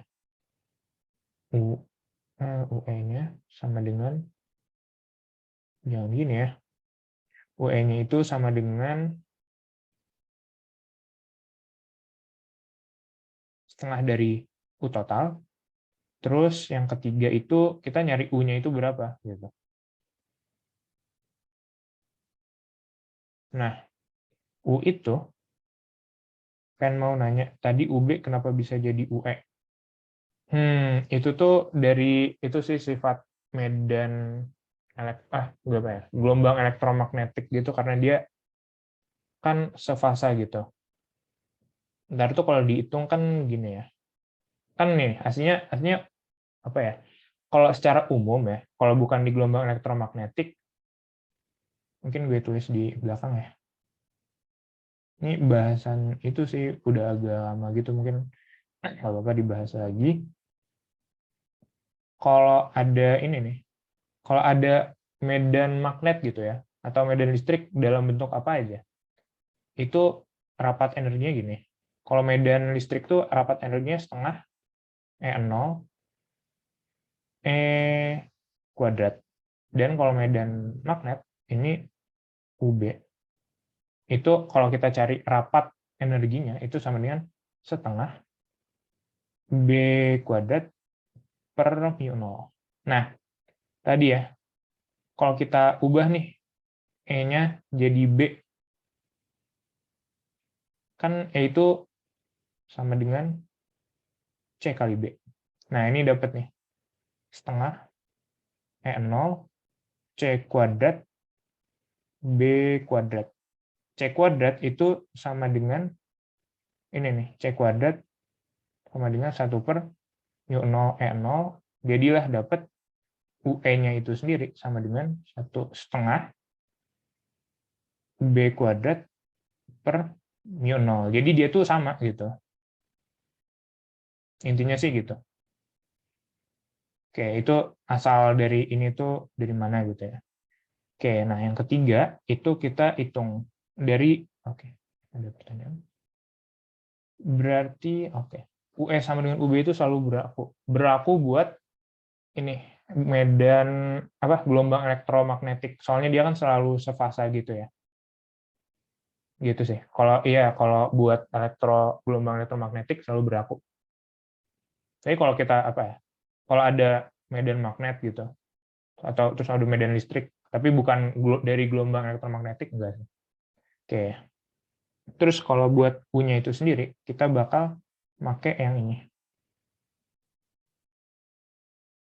Kan S sama dengan C dikali U. Nah, S ini kan sama dengan intensitas. Nah, dari sini nih.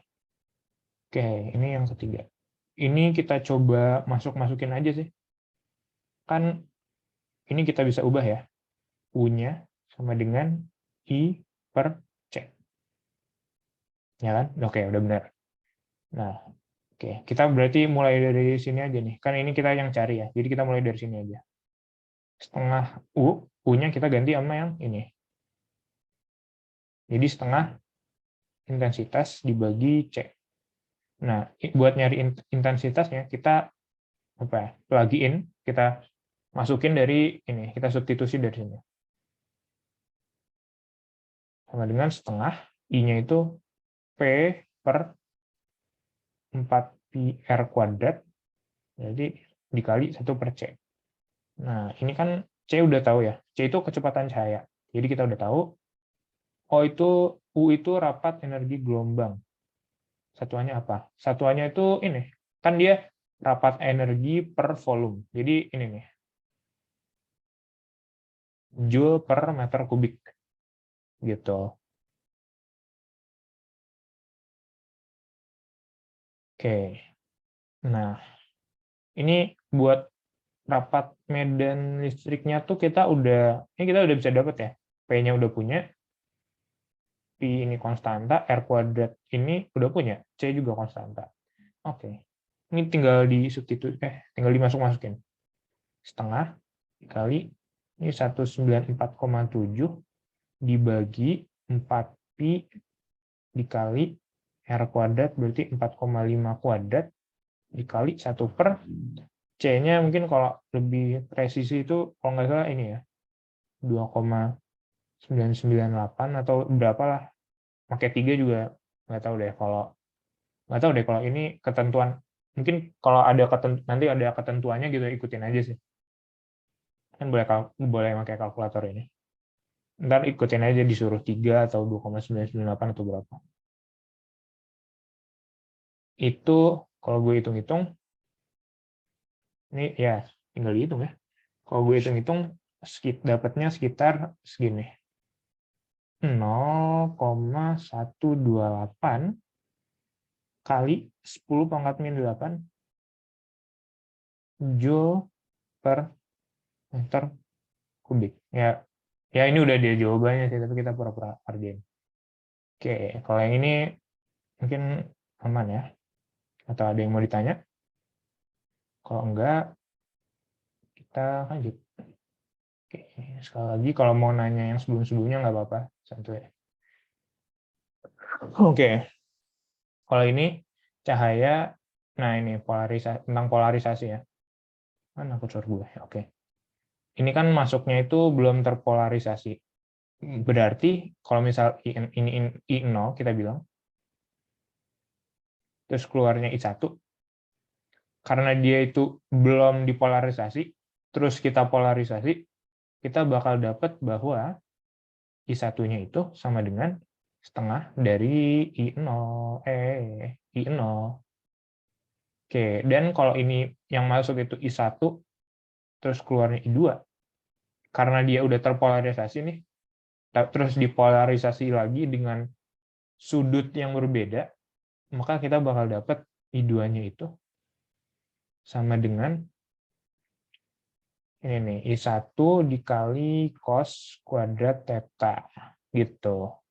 Nah, ya udah deh, karena yang ditanya itu sudut berkas transmisi, itu kan yang maksudnya itu yang di paling akhirnya. Ini di si IT nih, IT maksudnya. Berarti itu yang kita cari itu si I2. Ya udah deh, I2-nya ini kita substitusin aja masuk. I1-nya itu setengah I0, berarti I2-nya setengah I0 dikali cos kuadrat theta. Oke, tinggal dimasukin setengah I0-nya 7,5 dikali, komanya gini ya, dikali cos kuadrat dari 53 derajat.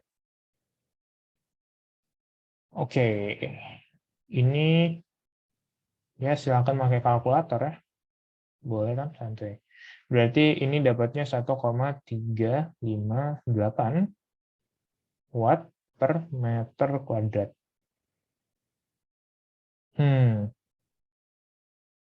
Oke, mungkin yang ini apa? Kayak ada yang nanya. Tadi soal sebelum ini, S-nya kenapa bisa C sama dengan CU ya? Oke. Oke. Ini kalau mau nanya tentang penurunan-penurunan gitu, coba tanya aja sih, kalian juga bisa. Oke, tadi kenapa S sama dengan CU? Oke, mana gue? Oke, gue bahasnya di sini ya. Oke, kalau di sini kita lihat ya. Mana di sini ya? Oke, gue bahas di mana nih enaknya. Ini kan yang rata-rata ya. Oke, berarti kita, oh enggak. Oke, kita bahasnya di, bentar, gue tambahin. Gue tambahin halaman dulu. Oke, kita bahas di sini aja. Oke, kenapa S sama dengan CU? Oke, nih, S itu kan tadi ini ya. Kalau rata-rata, itu tuh ERMS dikali BRMS per mu0. Nah, kalau kita hitung nih, make apa ya? Kita hitung dari yang make EM dan BM-nya kan jadi gini. EM per akar 2 dikali BM per akar 2 per mu0. Ini kan jadi 2 ya, berarti sama dengan berapa? Setengah EM BM per mu0.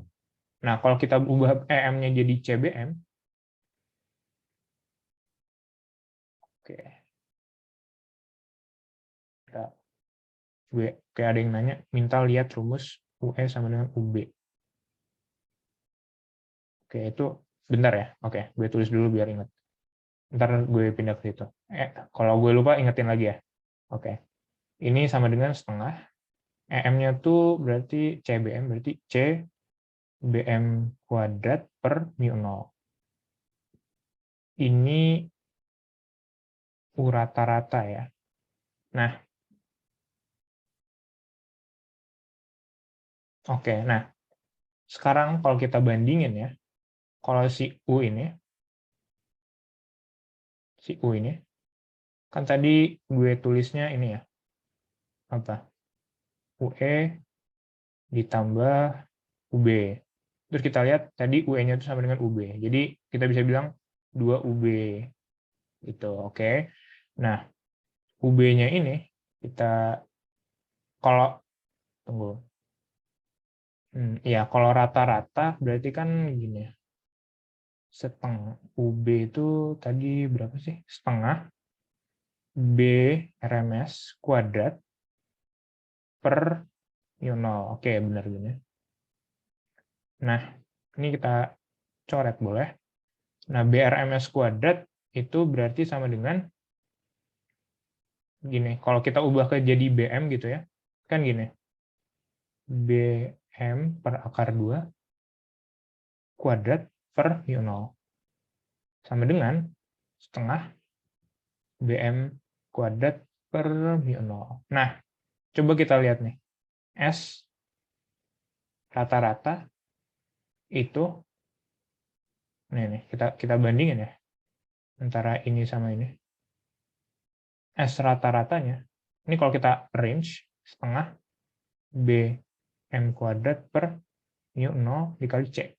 Gitu. Nah, berarti S rata-ratanya, ini kan sama dengan ini ya, si U rata-rata, kerapatan rata-ratanya. Gitu. Berarti S sama dengan kerapatan energi rata-rata dikali C. Oke, gitu sih. Sorry. Oke, terus tadi ada yang nanya ini ya, kenapa aku nanya ini? Tadi di mana? Oh, ini di sini. U totalnya itu yang dari magnet ditambah dari listrik, terus listriknya segini. Ternyata kalau kita utak-atik sama dengan besar dari yang magnet. Gitu. Oke. Mungkin ya dicatat atau di SS boleh. Oke, lanjut ya. Tapi kalau ada yang mau nanya, ya udah tanya aja. Oke. Nah, ini tuh, kalau ini kita disuruh mengidentifikasi mana yang benar, mana yang salah tentang vektor medan listrik. Oke, pertama apa nih? Kita list dulu kali ya, biar gampang. Ke arah sumbu X negatif. Arahnya tuh sumbu X negatif. Negatif. Ini arahnya. Oke, terus nilai maksimum dari medan magnet Bm sama dengan 0,45 10 pangkat min 6 T. Frekuensi osilasi medan magnet 6 kali 10 pangkat 14 Hz. Berarti apa nih? F. 6 kali 10 pangkat 14 Hz. Dan pada saat T sama dengan 0, gelombang yang dipancarkan dari titik pusat koordinat sama dengan setengah amplitudo. T sama dengan 0, apa nih? Besar ini ya. E-nya itu sama dengan setengah dari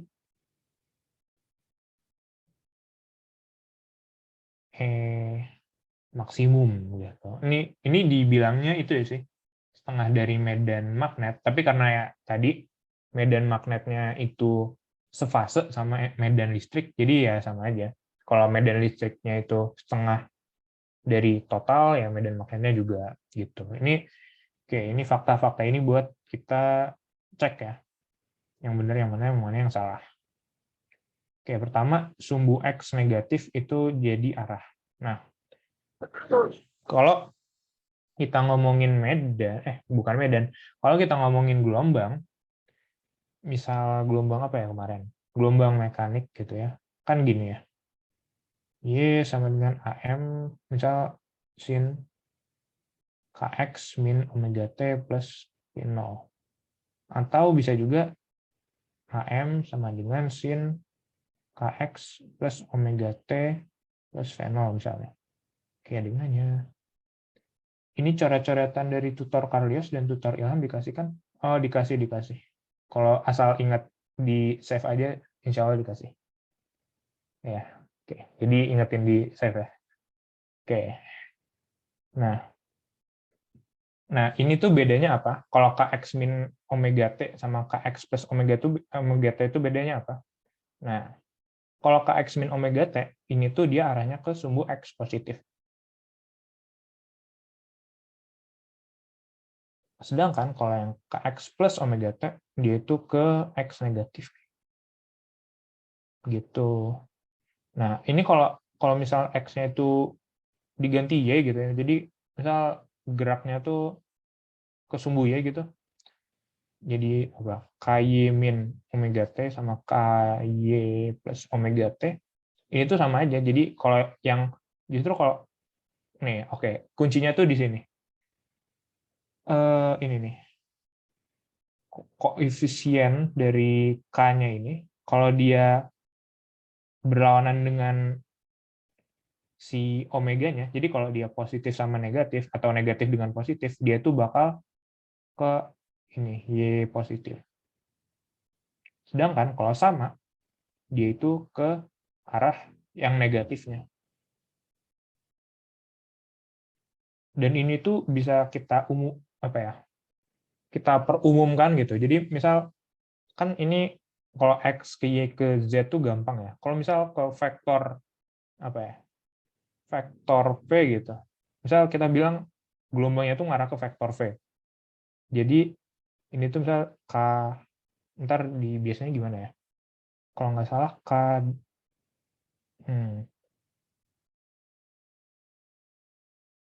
ntar ini kayak k dot v gitu ya, dengan v itu arahnya ya. Kalau kayak gini ya itu berarti ya searah dengan vektor v, dan kalau gini itu negatif dari vektor v gitu. Kalau nggak salah gue pernah lihat di mana ya, pokoknya gini sih. Oke. Ini tadi gue bahas apa sih, sorry. Oh iya, ini nih buat nentuin yang ini ya, kesumbu x negatif. Oke. Nah, kita lihat karena kesumbu x negatif berarti kita bisa itu ya, kira-kira bahwa koefisien ini sama ini tuh pasti harus sama. Either lagi. Antara negatif dengan negatif atau positif dengan positif. Ya udah kita cek aja. Kan kalau ini ya, ini positif, ini negatif. Berarti pasti salah. Karena ini ke x positif berarti. Yang ini oke. Yang ini tuh benar. Yang ini kan ini kayaknya negatif juga ya. Berarti ini salah. Oke, ini udah ada jawabannya tapi kita kayak pura-pura aja ya. Oke. Jadi kita udah dari yang pertama kita eliminasi yang ini sama yang ini. Oke, terus BM. Oke. BM-nya tuh bisa buat dapetin apa sih? BM itu kita bisa buat nyari si EM-nya. Kan EM sama dengan CBM. Berarti tinggal kita kali aja. Ini 0,45 ribet ya? Enggak, Deng. Coba kita hitung sini aja nggak apa-apa, bisa. 3 kali 10 pangkat 8 dikali 0,45 dikali 10 pangkat 6. Berapa nih? 3 kali 0,45 1,35. 10 pangkat 8 kali 10 pangkat 6 itu 10 pangkat 2. Oke, berarti dari sini kita bisa lihat bahwa ini ya, yang ini tuh salah. Berarti kita eliminasi lagi jawaban yang ini. Oke.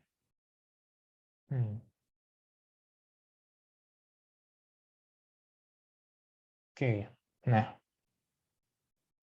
sekarang move on ke sini. Frekuensinya itu segini. 6 kali 10 pangkat 14.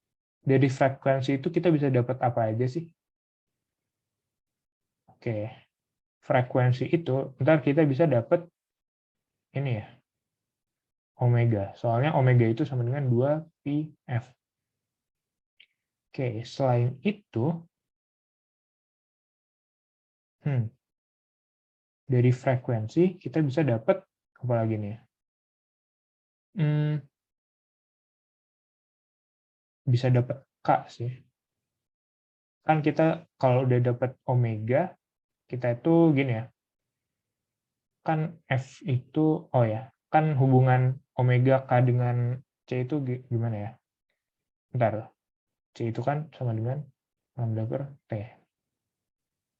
Oke, kalau gua kali 2pi 2pi 2pi per 2pi. Oke, berarti ini sama dengan 2pi per T kan omega. Ini tuh per K. Jadi kalau dari sini kita dapat ini ya, KC sama dengan omega. Jadi K sama dengan omega per C. Oke, berarti dari F ini kita bisa dapat K sama omega. Tapi kalau kita lihat ya, ternyata itu tuh nggak penting gitu. Informasinya tuh nggak penting. Soalnya sama aja gitu. Dari opsi A sampai E itu omega dan K-nya itu sama. Jadi ini untuk sementara belum membantu kita dalam nyari jawaban yang benar. Nah, terus yang terakhir, ketika T sama dengan 0, E-nya itu setengah EM. Dan oke, kita lihat ya. Oke, gue agak miss di sini. Nah, pada saat T sama dengan 0, gelombang yang dipancarkan dari titik pusat koordinat. Berarti bukan cuma T yang sama dengan 0, tapi X juga sama dengan 0. Oke. Nah, kalau kita coba substitusi gitu ya, kalau kita lihat cost-nya doang nih, kan nggak apa-apa lah ya, Kalau kita lihat cos-nya doang, kita dapat cos ini 0 ditambah 0. Nah, ada yang ditambah pi per 3, ada yang dikurang pi per 3. Tambah juga. Dikurang pi per 3. Nah, ini berapa? Ini kan sama dengan setengah, ya. Dan yang ini sama dengan setengah. Oke, jadi ternyata informasi yang dari sini ya, juga nggak terlalu membantu kita buat dapetin jawaban. Nggak apa-apa, kita coba cari yang lain.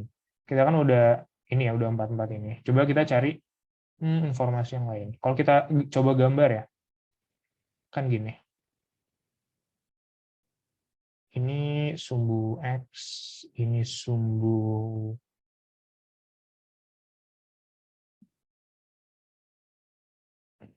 Oke, kita gambarin dulu. Oke. Misal ini sumbu X. Terus ini sumbu, jangan sih, anaknya X-nya tuh yang kesininya ya. X-nya tuh kesini. Ini sumbu Y. Dan ini sumbu Z. Nih, coba kita bayangin. Arah rambatnya tuh ke sana. Oke. Nah, ketika di titik tengahnya ini, di X0 sama dan T0, katanya ini nih, setengah dari amplitudo ke arah sumbu Y positif. Jadi B-nya tuh ke sana. Oke, nah dari sini, karena ini tuh udah arah rambat gelombang, berarti ini tuh bisa dibilang vektor pointing, atau ya vektor arah rambat gelombang. Ini tuh kita coba nentuin nih, E-nya tuh kemana? Kan pasti tegak lurus ya, ke S B maupun ke B. Berarti si vektor E-nya itu bakal berosilasi di sini nih, di sumbu Z. Mungkin kalau pakai ini ya, kalau pakai apa? Cross gitu ya. Kita bisa bayangin misal ini coba kan E cross B, kalau E-nya ke sini, terus B-nya ke sana, kan S-nya ke sana. Nih, kalau kita geser gitu ya, berarti E-nya tuh ke sini nih. Dia itu di sumbu Z, berarti nggak mungkin dia itu ini nih, vektornya tuh J gitu. Nggak mungkin. Dia itu pasti K. Oke, nah dari situ kita bisa nyimpulin bahwa yang 4 di bawah ini salah, dan yang paling atas itu benar. Gitu. Oke. Kayaknya masih ada waktu, tapi gue udah nggak ada soal. Jadi kalau ada yang mau nambah, mau kayak ngirim soal gitu personal boleh, atau mau nanya boleh. Tadi kenapa arahnya K ya? Oke. Oh ya, kalau mau nanya dari sebelum-sebelumnya juga boleh sih, terserah. Materi apa aja boleh. Kenapa arahnya K? Jadi gini, kan oke, tadi kan ini ya, E itu pasti tegak lurus sama B. Dan mereka juga tegak lurus sama si vektor pointing gitu. Nah, kalau vektor pointingnya ke sana, di sumbu X gitu, terus B-nya di sumbu Y, pasti Z-nya itu Z-nya sorry, E-nya itu di sumbu Z gitu, biar saling tegak lurus. Intinya sih gitu. Entah dia ke negatif, ke positif, itu tuh sesuai ya posisi dan waktunya berapa. Oh ya, EM close dapat dari mana? Ada di slide 1. Ini ya, tentang hukum Ampere. Ini. Gimana ya? Ini tuh gimana ya? Kalau hukum Ampere tuh gue kurang tahu sih dia itu diturunin atau kayak berdasarkan eksperimen atau gimana. Tapi mungkin kalau dituruninnya mungkin dari persamaan-persamaan Maxwell, gue juga kurang ngerti sih. Gitu. Tapi gue rasa cukup apa ya? Cukup aman sih kalau kita tahu ini aja. Udah aman lah. Nggak apa? Bakal diketahui di soal ya, bentar. Bakal diketahui di soal iya, bakal diketahui. Atau ya kalaupun nggak dikasih tahu secara langsung, harusnya bisa kita cari sih. Gitu.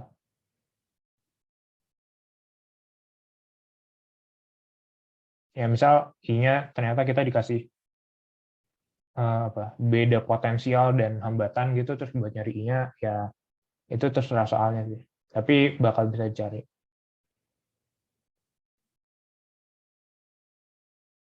Gitu. Oke. Mungkin kalau ada yang mau nanya atau ngasih soal boleh.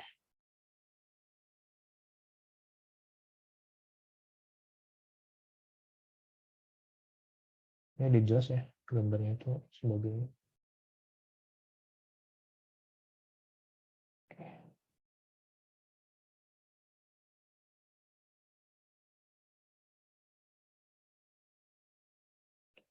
Oke. Kayaknya kalau nggak ada yang nanya, mungkin nggak apa-apa sih gue udahin aja. Kalau mau nanya lagi lewat apalah terserah boleh. Oke. Oke, gue stop ya. Oke, terima kasih tutor udah mengajar semua bab yang tadi dari induksi elektromagnetik ya sampai bab lupa juga. Oke, jadi karena udah selesai kita mari berdoa menurut agama dan kepercayaan masing-masing. Berdoa mulai.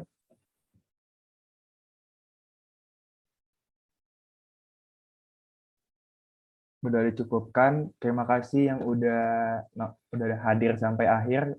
Bagi yang mau ngasih apresiasi bisa lewat chat, bisa lewat link tree atau ada QR yang di awal tadi ya. Thank you guys.